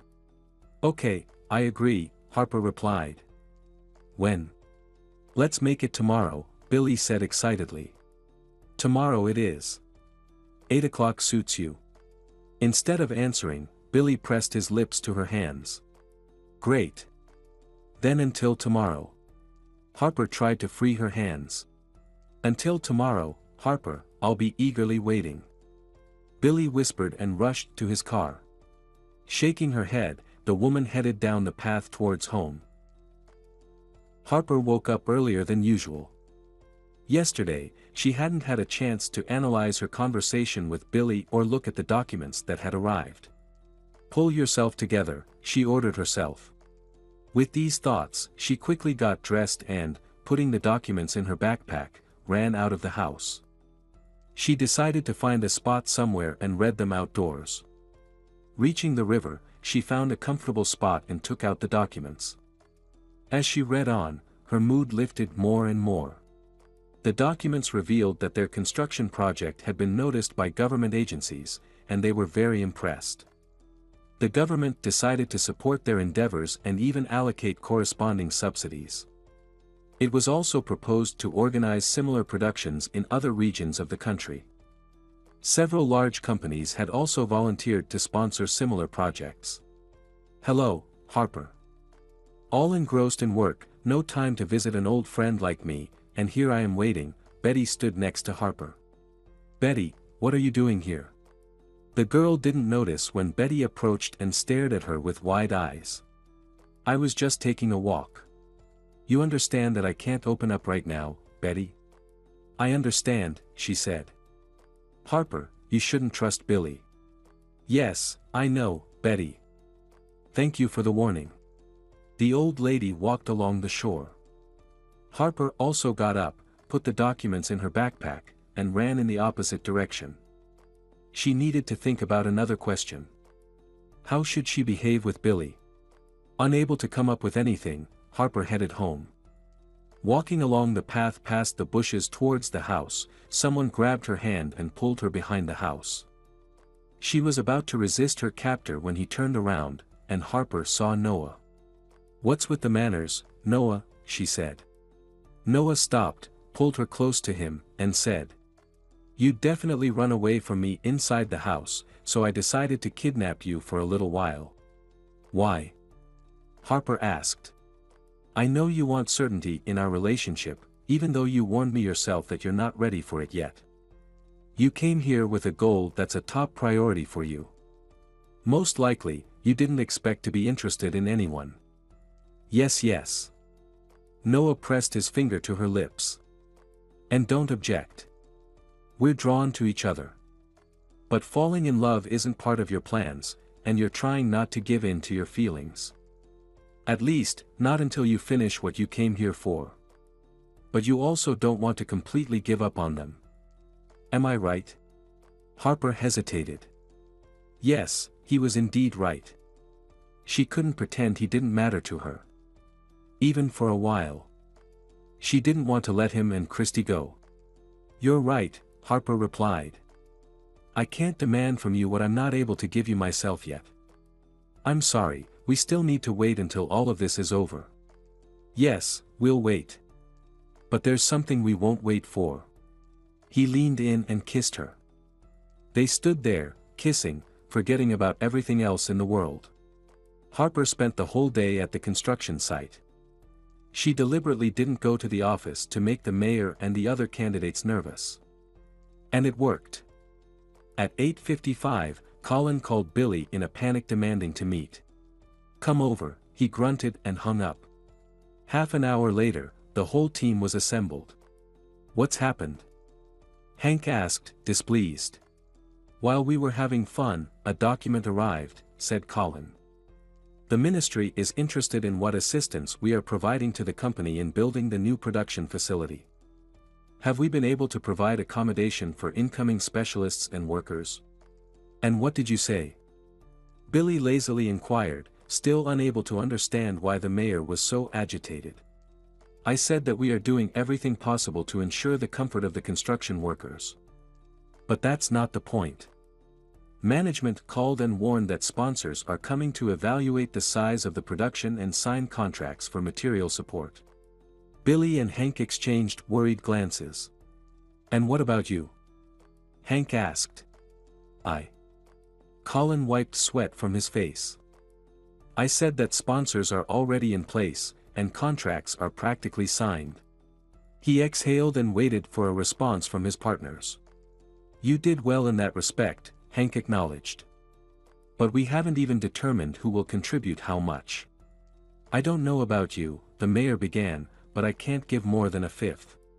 "No one expected more from you," Hank smirked. "So, Billy, shall we split the rest 50-50? "Fine," Billy readily agreed. "Go on, Colin, hurry up. Negotiate with Harper about sponsorship." Colin left quickly, but all his efforts were in vain. Harper didn't show up at the office. In response to his question about Harper's whereabouts, Abigail replied that she had gone to the construction site and was unlikely to be back today. "Can't we ask her to come?" Colin asked. "It's about the sponsorship we discussed." "We can discuss that with me," Abigail replied. "What do you need?" "We decided to become sponsors," Colin explained. "Do you really have that much money?" "Well, if we offer, it means we have it," the mayor proudly replied. "Great. Today I'll prepare all the necessary documents. Then we'll sign an agreement with Harper recommending you as sponsors. We'll send these documents to Boston, and after the money transfer, our management will sign them. Second copies will be handed to you personally." "What? Doesn't Harper sign contracts?" Colin was surprised. "Of course not. She answers to the CEO and owner of the company. Significant documents are signed by him. But she has the authority to decide who can act as sponsors and who cannot." "All right. I'll provide you with all the necessary information from our side. And if possible, try not to delay the sending," Colin requested. Don't worry, she smirked. As soon as Harper gives the green light, the documents will go to Boston immediately. You seem like you're getting ready for a date. Noah's voice startled Harper. She hadn't heard him come in. Well, I do have a date. With Billy. At least, I want him to think so. Harper decided to be honest. What game are you playing? He was angry, barely concealing it. Noah, I told you I'll explain everything. But later. This concerns only me and them. Them? Noah was surprised. Do you plan to go on a date with someone else besides Billy? No, the woman smiled. This will be the first and last. But it's necessary. I can't cancel it. Harper, I have no right to set conditions for you, but I don't want this to be a full-fledged date. You understand what I mean? I don't want that either, and I assure you it won't be. And now, sorry, I have to run. She left the room and went outside, where Billy was already waiting for her. Harper, you're as charming as ever. I can't find the words to express my admiration for you, he said as they drove to the restaurant. Harper modestly remained silent, barely holding back laughter. In the restaurant, the man courted her tirelessly, showering her with compliments. I would really hate for you to leave us, Billy looked into her eyes. But that's impossible. You're just my first project out of several others, she began, sensing where he was going. And maybe someone else will take care of these projects, the man suggested. And we could start something else and turn this village into a town. Are you an ambitious person, Billy? Why not? Your intellect, my business acumen. The whole world will be at our feet, Billy's eyes sparkled. Are you suggesting I become your partner? Harper tried to temper his enthusiasm. What about your colleagues? Ignoring the girl's last question, he launched into the conversation for which this date had been planned. Harper, I've already told you that you mean a lot to me. My thoughts are only about you, and what I'm about to propose to you, believe me, I offer only to be with you. She raised her eyebrows in surprise. I know you're already planning to involve sponsors in your project, and as far as I know, you've even made agreements with them. I thought it would be better if you had only one sponsor. That's me, Billy said. But why? I would like for you and me to manage this production alone, Harper. And I hope that over time, you will see in me not only a businessman but also an ordinary man who wants to be with you. But these are huge amounts of money. Where will you get such a sum? Believe me, Harper, I have it. Harper smiled, and Billy beamed.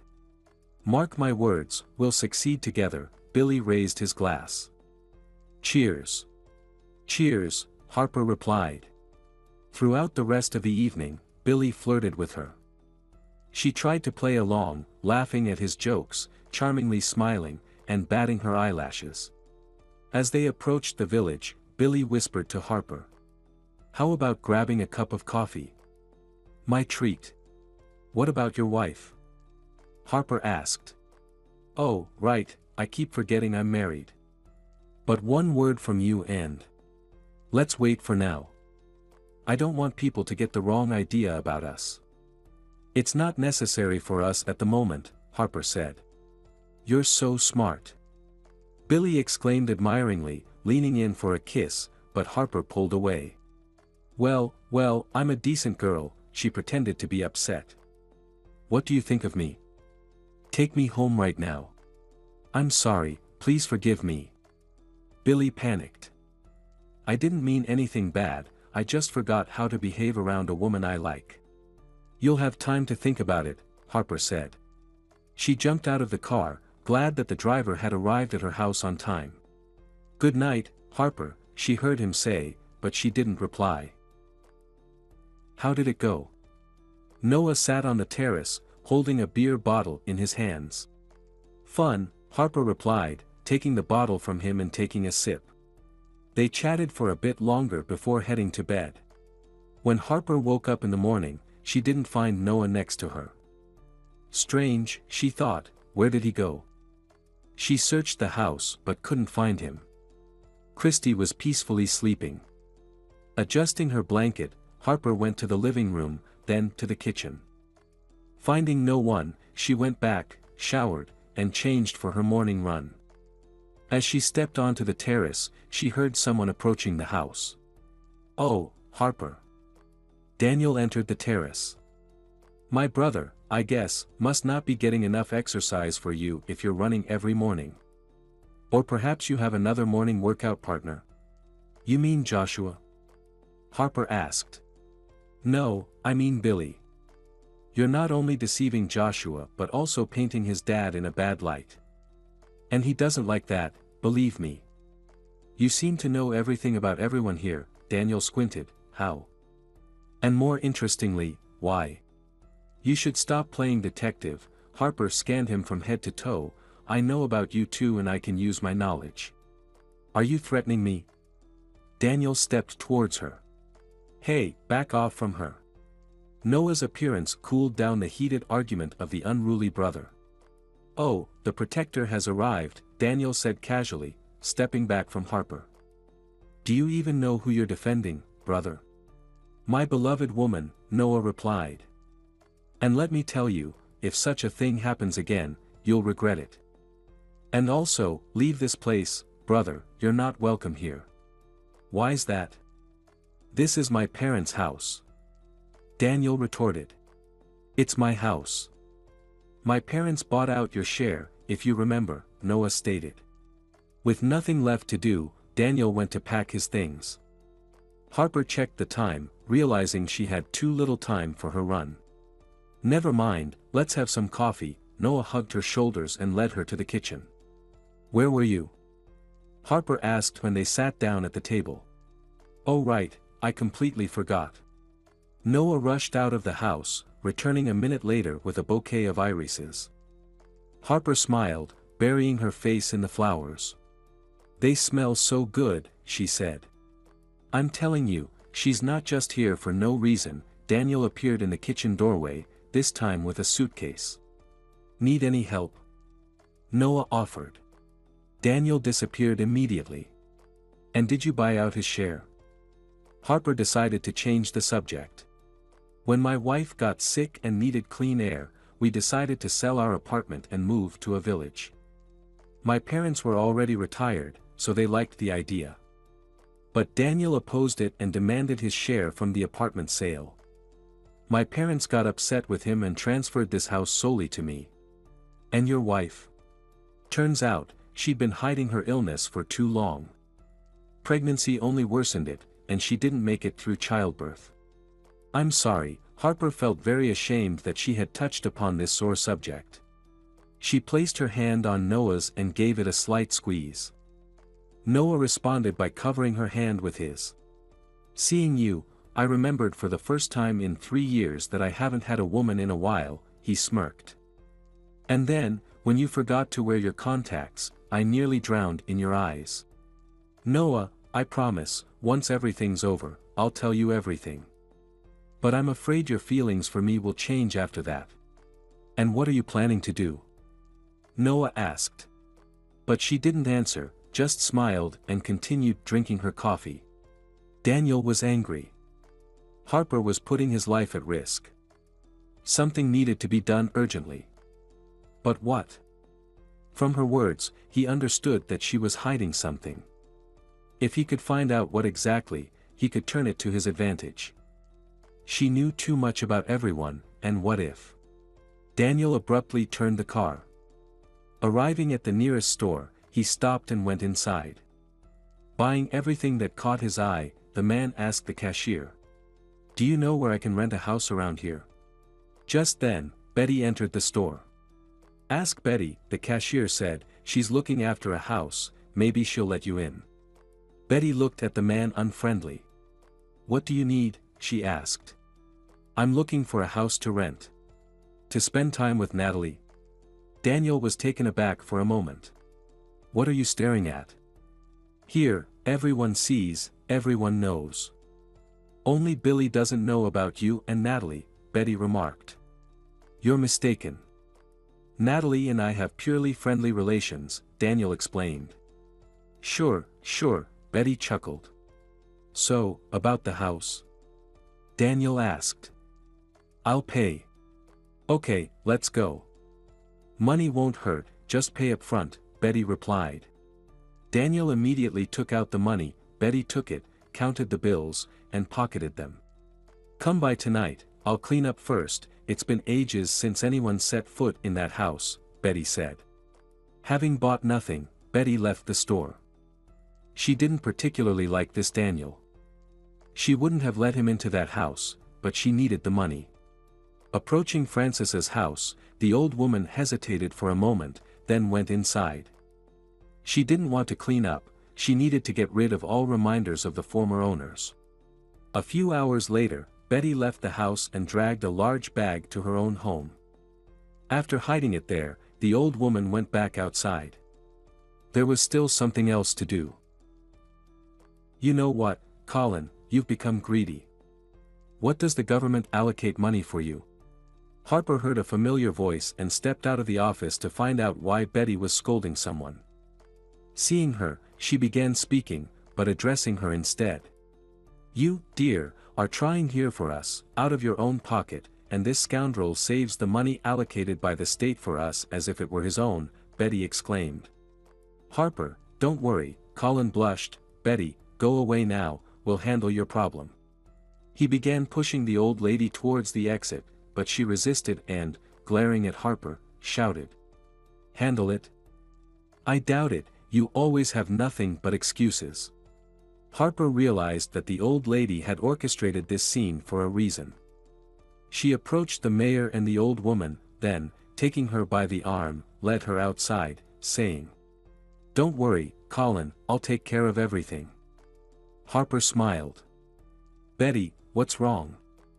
What happened? She asked in a whisper as they exited. Harper, I rented your house out to that Daniel. That's what happened. Are you out of your mind? Why? Harper, I need repairs in the house, but I don't have the money, Betty said, almost crying. Why didn't you tell me? I was embarrassed. But don't worry, I've taken all your things out of there. Harper rolled her eyes and pondered. Then she picked up her phone and made a call. Benjamin, come to my office urgently. Benjamin was one of the engineers who had come to the construction site from her father. He was in charge of electrifying the production. That was his main job here. In Boston, he worked on installing wiretapping and video surveillance. Betty, you go. A guy will come to you soon, let him into our house for a while. But be careful not to run into Daniel. Betty obediently headed to the house. Harper ran along the river, lost in thought. It had been over a month since she arrived here. She came here with one goal, revenge. The plan was carefully crafted, with all the nuances considered. But what Harper couldn't predict happened. She realized that adjustments were necessary here. At first, she didn't like Billy's offer to become the sole sponsor. She planned for everyone to lose money. But later she understood that her production was already depriving them of their workforce and therefore profits. Moreover, Billy was practically the unofficial leader of the settlement, so if he faltered, everyone would falter. His son Joshua, who was first on her list for revenge, was also completely dependent on his father. And he had already avenged himself by marrying Natalie. In the end, there was only Billy left. The man who raised a terrible son, the scoundrel who caused her grandmother's death, who brought the residents of the settlement to poverty. She dashed onto the road, and immediately heard a car horn behind her. Harper stopped. The car stopped too. Harper, dear, it was Billy, is something wrong? I thought we had everything sorted out. Do you mean the sponsorship agreement? She looked at the man who approached and stood opposite her. 2 days ago, she, Billy, and 2 of his colleagues signed a sponsorship agreement. The contract specified 3 people as sponsors. Well, of course. I provided all the bank statements to confirm my solvency, Billy said, omitting that now his house, cars, and businesses were pledged. Billy, Harper took his arm, do you really think I'll show my favor to you so easily? It would be suspicious. Why do we need that? Then what should we do? Nothing, everything's under control. In the covering letter to the management, I recommended only you as the sponsor and future manager. Overjoyed, Billy rushed towards Harper with kisses, but she gently pushed him away. Sorry, I have to go, lots to do. Billy ran to his car, while Harper continued her walk and urgently called her father. Don't worry, Stan was calm. Everything's under control. I've signed everything, sent the documents to you. Let him declare his assets. I'm not worried about that. I'm concerned about this cheat. Dad, he's digging up information about me. I'm afraid he'll find out everything before it's all settled. I see. Tell Benjamin to connect the cameras in the house where Daniel moved in to the main server. I'll inform the head of my security service, he'll take it under control. Good morning, gentlemen, Harper began emphatically. She had gathered them all in the administration conference room. Yesterday, the documents regarding your sponsorship request arrived. I've reviewed them and am about to announce their contents. Unfortunately, only one candidacy has been approved for sponsorship. The reason being that our project holds great significance, and all the funds invested will not only go towards launching production in your village but also in other regions. Consequently, we can't have all investors coming from a single region, especially since preparations have begun elsewhere in the country. We've also received sponsorship offers from those areas, and you understand how honorable it is to aid the state in its development. These individuals' names will be known to all. Therefore, we cannot allocate sponsorship to any one region. As Harper delivered her speech, she carefully observed the gathered men. She wanted to gauge their reactions once she announced the name. Hank pretended to be interested in what Harper was saying but was eager to leave. Colin tried to listen attentively but seemed perplexed. It was evident on his face. Only Billy sat there with an air of confidence. It was clear that he took every word as a personal victory. Now, I will announce the name of our future sponsor. Harper took the documents, pretending to search for the name and then pronounced. It will be Billy Shipstone. Billy acted as if he were greatly surprised. He jumped up, rushed to Harper, grabbed her hand, and started shaking it. Thank you, Harper, for your trust. This is very unexpected, he exclaimed. Nothing unexpected about it, Hank snorted. Everyone knows you've been chasing after Harper for a while. Oh, Harper, I thought you were a professional, but you're just like everyone else. What did he promise you? Hank, keep your speculations to yourself. It wasn't my decision, but that of my superiors, Harper raised her voice. Yeah, grumbled Hank, loudly slamming the door as he left. How can this be, murmured Colin. Harper, this isn't fair. And you, Colin, shouldn't have even put forth your candidacy, Harper said, addressing the mayor. Pray that certain questions don't arise about where the village mayor got such funds that he's even willing to sponsor a project of national importance. Colin blushed and rushed out of the office. Harper. Billy gently took her hand. I'm very grateful to you. Shall we celebrate? Will you have dinner with me? Absolutely, but not today. My schedule for the next 2 weeks is packed to the minute. So, maybe later. By the way, you can transfer the money, Abigail will provide you with the details, she said as she left the office. Several more days passed. The money from Billy was received, but he hardly saw Harper, she kept slipping away from him all the time. Who would have thought I'd be doing this in this house? Natalie sat on the old couch in Frances's house, barely covered with a sheet, slowly sipping wine from a glass. It's strange. A few years ago, I wouldn't even look in the direction of this house. I never went to this part of the settlement, she said thoughtfully. Daniel listened attentively. Here lived poor people, as I thought back then. Now, only old folks are left, but before, there were many troubled families. For example, there was an old woman living in this house with her granddaughter, who was my age. Her mother died. Harper was about 5 then. Nobody ever saw her father. Harper followed her mother's footsteps, got involved with a local rich boy. He lied to her about love, and she believed him. They slept together, and she got pregnant. She thought he would marry her, but he mocked her and left. Her grandmother died of sorrow, her daughter raised a libertine, and the granddaughter grew up like that. What happened to the granddaughter? A thought popped into Daniel's head. Harper. She disappeared. People said she drowned, but nobody bothered to search for her. Betty, the old lady, might know, he replied. What was the girl's name? Harper. Natalie was surprised and slightly offended by his interest. She wanted Daniel to think only of her.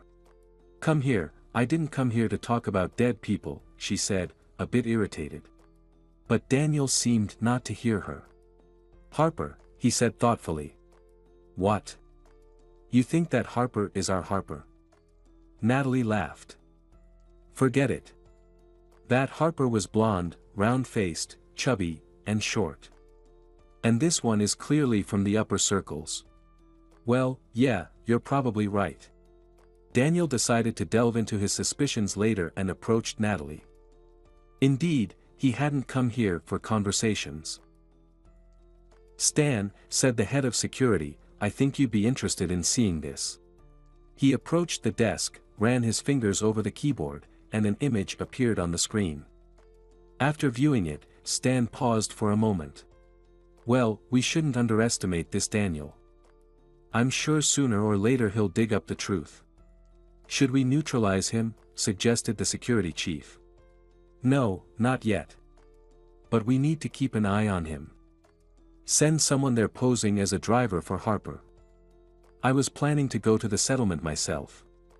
The situation is nearing a resolution, but it's still too early for my appearance there.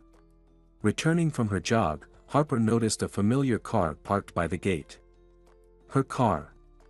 Pondering how her car ended up in the settlement, Harper approached the house and went up to the terrace. Noah and Kieran were sitting in the wicker chairs. Kieran was one of her father's security guards. Kieran, what are you doing here? She asked. No one had informed her about anyone from Boston coming. Harper, Stan sent me to you. He said you needed a car for work. Really? She was greatly surprised. Production is growing, it's about to be launched soon. It'll be hard for you to keep up without a car. Moreover, Stan decided you'll need a driver. Alright, Kieran, I understand. But today's my day off, and you can take a break too. Yes, thank you, but first I'd like to give you some documents. Harper looked at Noah and waved Kieran to follow her into the house. Harper, we received this from the video surveillance system installed by Benjamin recently, Kieran said, turning on the laptop and showing Harper the video. That's why Stan decided to send me to you as a driver. Do you think it's that serious? Harper asked thoughtfully. It never hurts to be cautious. Alright, I understand, Kieran. But today I have no intention of leaving the house, so you can rest. Great. Then I'll go get my things. Noah lounged in the deck chair, dozing off, while Christy romped around the garden with the puppy. Harper wished this idyllic scene could last forever. You've got a good boss, even provided you with a bodyguard, as if sensing you've got an enemy here, Christy remarked. They always show up when there's big money involved, Harper replied. By the way, Daniel hasn't left anywhere, Noah said. He's staying on the outskirts in an abandoned house. Maybe he's just fallen for Natalie and doesn't want to leave her, Harper speculated. Perhaps. Although I never noticed such sentimentality in him before. Most likely, it's dangerous for him to go anywhere right now. Dangerous? Harper pretended to be surprised. Harper, you know perfectly well what I'm talking about. Harper decided to stop pretending she didn't understand and simply looked attentively at Noah. Let's make a deal. I understand your reluctance to reveal who you are and why you're here. But I ask you, if I suspect something, don't try to dissuade me. I'd rather be prepared for your true self than be caught off guard. But honestly, sometimes I feel like shaking you until you spill everything and give me the chance to protect you, or prevent you from doing something foolish. I've already done all the foolish things one could do, and I've paid for them, she said, sadly smiling and leaning against him. Daniel pondered. Something told him that the Harper living in his brother's house and the Harper from the house he rented were somehow connected. He asked Betty who lived here. But she replied that it was her acquaintance, who had long since passed away. The cantankerous old lady definitely knew something but wasn't saying. Who was that wealthy boy the girl was dating? Considering there were only a few wealthy families in the settlement, he could try to find him. Of the wealthy kids in the settlement, only Natalie and Joshua remained. The next day, Daniel headed into town in the morning. He called Natalie and arranged to meet her at a cafe. She was happy and rushed off to get dressed. Going to see your lover, a drunken Joshua stood in the doorway. "Ew, get out of here." Natalie grimaced in disgust. Joshua's eyes filled with bloodshot rage. "Get out of here." He lunged at his wife and grabbed her. "Why didn't you tell me, get out, at the wedding? You were trembling with excitement, wanting to marry me. And now you're kicking me out. You're not going anywhere, you'll stay home and fulfill your wifely duty." "Yeah, just right now," she said. Natalie, summoning all her strength, pushed her husband away. Joshua recoiled, releasing her, and she flew out of the room. Rushing into the yard, she sprinted to her car and got in. Frantically, she dialed her father's number as Joshua lunged at the car, pounding on it. "Dad, this scoundrel is beating me." Hank hurriedly arrived, not alone, but with his driver. Together, they pulled the raging Joshua away from his daughter's car. "Take her home," Hank instructed his driver, "and I'll go see Billy." "Dad, you go ahead. I need to go to a meeting," Natalie said, eager to be in Daniel's arms as soon as possible. "For what meeting?" her father asked, surprised. "A business one, I'll explain later," she said, driving off without waiting for a response. Minutes later, Hank was in Billy's office. Meanwhile, Harper was standing in the new workshop. Tomorrow, this workshop would start operating, and in a couple of weeks, the entire production would be up and running. The opening of the enterprise was planned with great ceremony. Her father and several high-ranking officials would attend. That's when everything would be settled. "What are you going to do?" Daniel and Natalie were lying in bed at the hotel. "Of course, I'm going to file for divorce," Natalie replied. "I don't understand what you saw in him. Didn't you have the opportunity to move to a big city and find a suitable husband there? You're beautiful, smart, from a good family. You know, I didn't want to study. And my father wouldn't have let me go to the big city just like that. Here, in the village, everyone knows each other, and it's better to be a big fish in a small pond." "But why Joshua? There was no one else. Everyone left right after school, and I was in love with him back then." "Did he love you?" Daniel asked.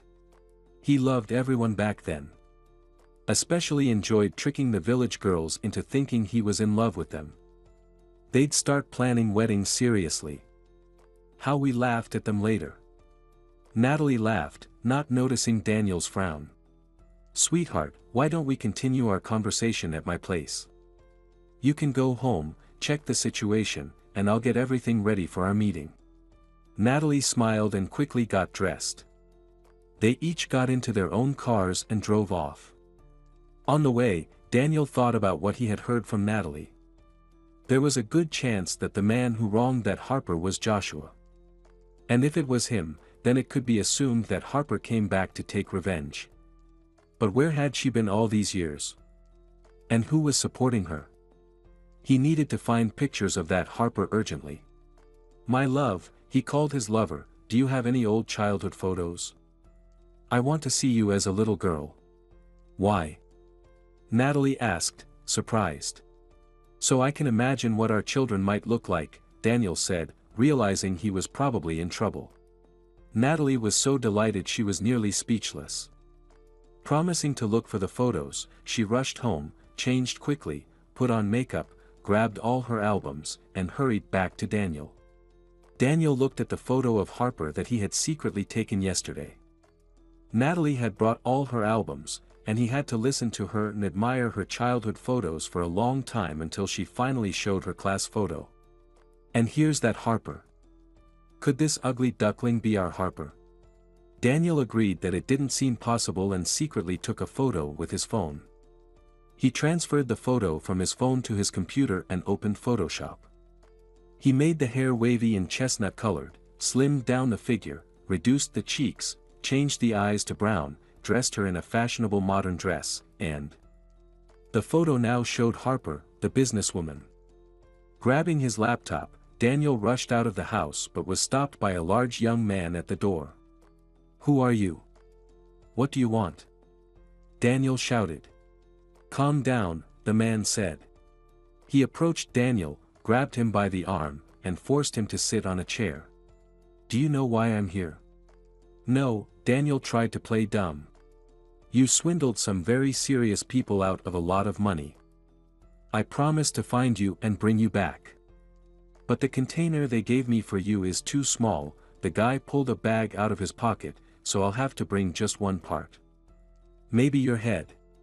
I'll pay everything back." Daniel was terrified. "Of course, you will. But my clients need compensation." The man shook the bag. "Let's make a deal," Daniel said, tears streaming down his cheeks. "I'll transfer all the money I have to your accounts." Another man entered the house. "Who are you?" The man with the bag stared at the newcomer. "He owes us a little something as well, but it's different. I'm Kieran, Stan's personal driver." The newcomer extended his hand. "Is this the guy?" The man with the bag extended his hand in return. "Yes, that's him. By the way, he's here in the village right now." "Well then, let's make a deal. As soon as he transfers the money to us, he will be at your complete disposal, and the bosses will sort things out among themselves." An hour later, the first man left the house, leaving the bag on the chair. "They took everything I had," Daniel exclaimed in despair. "But that's still better than losing your life," Kieran replied as he headed for the door. "Oh, and don't bother with your Photoshop. No one cares about that anymore. And make sure to thank Harper. She convinced her father to let you live." Kieran walked out, leaving Daniel sitting there, staring blankly into space. Billy was driving to Harper's office. Posters announcing the grand opening of the new factory were plastered all over the village. There would even be a formal ceremony where the manager of the facility would be announced. Billy was puzzled by Harper's silence and decided to get to the bottom of it. Arriving at the office, he burst into her room, not paying attention to the man standing by the window with his back to the door. He began asking questions as soon as he entered. "Harper, when are you going to tell me?" "I need to prepare," Billy said. "What are you talking about?" Harper asked, puzzled. "My appointment." "What else?" Billy responded. "What appointment?" Harper asked coldly. "What do you mean, what appointment?" "Harper, have you forgotten? You promised me." Billy whispered menacingly. "You said I would head this facility."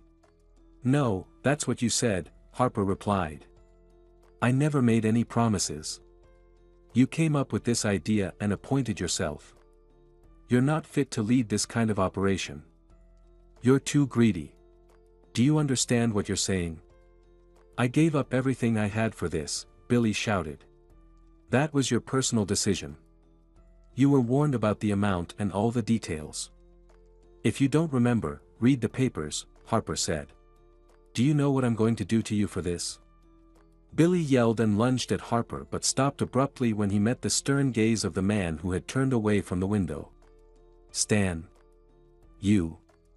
Billy stammered, paling. "You two know each other?" Harper asked, surprised. Her father had arrived late in the evening without any prior notice. "Yes, Harper, but I know him from a very different side. An even nastier side than you do. He's responsible for your mother's death, Stan revealed. Harper's eyes widened in shock. Your mother led a promiscuous life, but she was selective about her men. Billy didn't appeal to her, and he didn't like that. He beat her severely, and the last blow was fatal. To cover his tracks, he dumped her body in a ditch far from his house. Because of her lifestyle, no one investigated her death, Stan continued. Harper grabbed the back of a nearby chair as her vision darkened. Billy stood there, gasping for air. Stan helped his daughter into a chair and gave her some water. Are you wondering how I know all this? Your accomplice told me everything. I didn't leave right away when I visited 20 years ago. I went to the cemetery to say goodbye to her, and I met your accomplice there. He was drunk, sitting on her grave, asking for forgiveness. I talked to him about it. I wanted to settle the score with you immediately, but I realized it wasn't the right time. So I waited, and now the time has come. Harper returned home, utterly devastated. The news that Billy was her mother's killer was a complete shock. Why didn't you tell me everything from the start? She asked her father as they drove home. Because you wouldn't have been able to carry out your plans with a clear head. While we can eventually come to terms with our own misfortunes, the tragedies of our loved ones can throw us off balance. You needed a clear mind and cold resolve, he replied. But what am I supposed to do with all this now? She asked. If you want, you can go to the police, and he'll be imprisoned. But he has already lost the most valuable things in his life. Everything he lived for is gone, he said. At home, Harper took a shower, lay down, and fell asleep almost immediately. When she woke up, it was the middle of the night. The house was silent. After sitting in bed for a while, she decided to go to the terrace for a cup of tea. Noah was sitting on the terrace. He silently poured her a cup of tea. How are you feeling? Stan said you weren't well, he asked. Thank you, I'm feeling better, Harper replied. Do you already know? About Billy? Yes, Stan told me everything. And they caught Daniel. The people he crossed caught up with him. Your driver arrived just in time, otherwise, they would have. Noah trailed off. He lost all his money, by the way. And he found a photo of a girl, photoshopped it, and realized it was you. He was rushing to show it to someone. So, everyone knows about me now? Harper asked. Yeah, Noah confirmed. And what's going to happen with us now? She asked. I'd really like for something to happen between us. But we come from different worlds. I can't provide you with the life you're used to. And I can't become a part of your family. I don't want to be a kept man. So, I suggest we meet occasionally until you find someone more suitable, Noah said. Noah, that's not what I wanted to hear from you. Everything you just said is nonsense.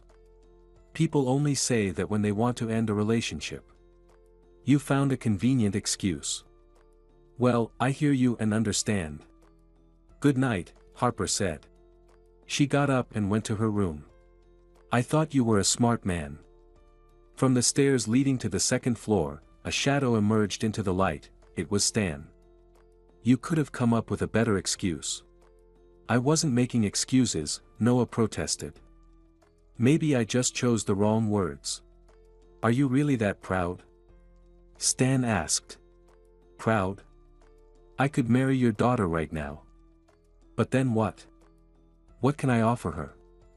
Noah replied. You can give her your care and support, restore her faith in people, and help her forget all the hardships she's faced. That's worth far more than material wealth, believe me.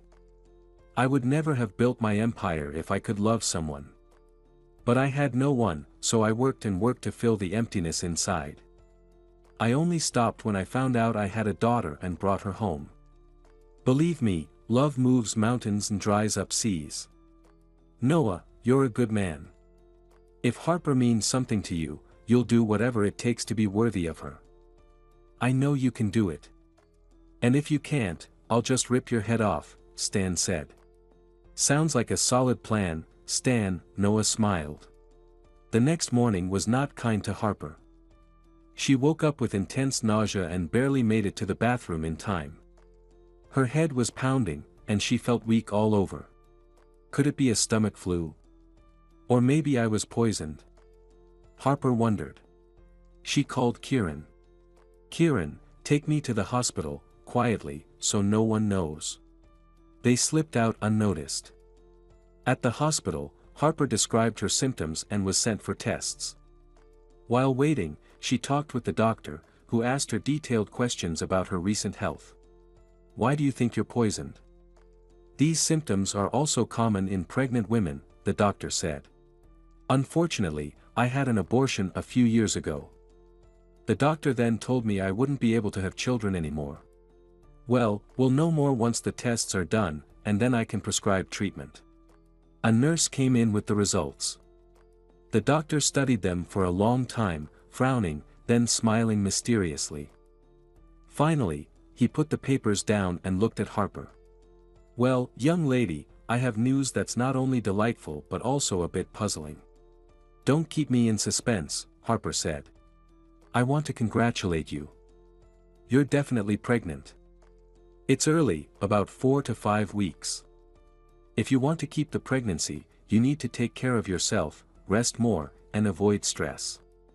I'll prescribe you some vitamins. Come back in a month." Harper left the clinic with a radiant smile. "Is everything all right?" Kieran asked worriedly. "Everything's perfect. Wonderful. Magical." Harper kissed him on the cheek and jumped into the car. During the drive, Kieran received a call. After listening, he said, "All right," and hung up. Harper was too absorbed in her thoughts to pay attention. She didn't notice anything until Kieran stopped the car and said, "We're here." She stepped out without thinking and found herself in front of her grandmother's house. "Kieran, why did you bring me here?" she asked in surprise. "Go inside, and you'll see. Don't worry, I promise you'll like it." She walked to the house, opened the door, and found herself in a fairy tale. The whole house was decorated with flowers, candles were burning everywhere, and in the middle of the room was a beautifully set table. Standing beside it was Noah. He walked over to Harper and took her hand. "Harper, I was a fool. I said a lot of stupid things yesterday, and I'm sorry. I was scared that I couldn't be a good husband for you, but I love you so much and can't live without you. I'll do everything I can to give you the life you're used to." Noah pulled out a small box from his pocket and got down on one knee. "Harper, will you marry me?" Overwhelmed with emotions, Harper couldn't utter a word. Tears streamed down her cheeks, and all she could do was nod. Noah leaped up and embraced her, showering her tear-streaked face with kisses. "Are you really saying yes? You'll marry me? You're not worried about my modest income?" "I'm not picky," Harper laughed. "I fell in love with you that evening when you took off your lenses. I got lost in your eyes and knew I'd never want to leave. I love you too. And of course, I'll marry you. But on one condition, you won't worry about your income anymore. You'll do what you love and take care of us. Okay, I promise." "Wait, us?" Noah looked at her in surprise. "I'm pregnant. It's still early, but I already have a picture." Noah lifted Harper in his arms and spun her around the room. The celebration was in full swing. Tables lined the town square, people were eating, drinking, and having fun, and nearby, a small park with children's rides added to the festivities. Harper, her father, and Noah sat together at a table. The day before, Harper and Noah had visited a beauty salon where she had washed out the dye from her hair. "So, when are you planning the wedding?" Stan turned to his future son-in-law. "We're thinking at the end of summer." Noah glanced at Harper, who smiled back at him. "Great. Now it's time. Let's go, daughter. It's time to introduce the general manager of the new plant to the people." Harper shrugged and followed her father. They walked up to the stage set up in the square. "May I have your attention, please?" Stan shouted into the microphone. Dear friends, we've heard many kind words about your new plant, but I'm sure you're all wondering who will be running it. So, let me introduce you to the general manager. Please welcome someone you all know, Harper. The crowd cheered and clapped, and a stunned Harper turned to her father. But Dad, why me? Aren't you happy? Stan looked at his daughter sternly. No, of course, I'm happy. This is my creation. Then what's the problem? You're staying in here anyway. Knowing you, I think you'd go crazy without work.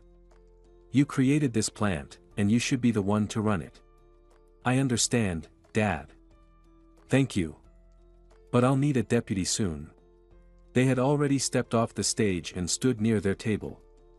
Betty approached them. Are you worried you won't have enough time for your family? Stan asked, puzzled. You'll soon be a grandfather, can't you see? Betty said. Stan's eyes widened as he stared first at Betty, then at his daughter. Is it true?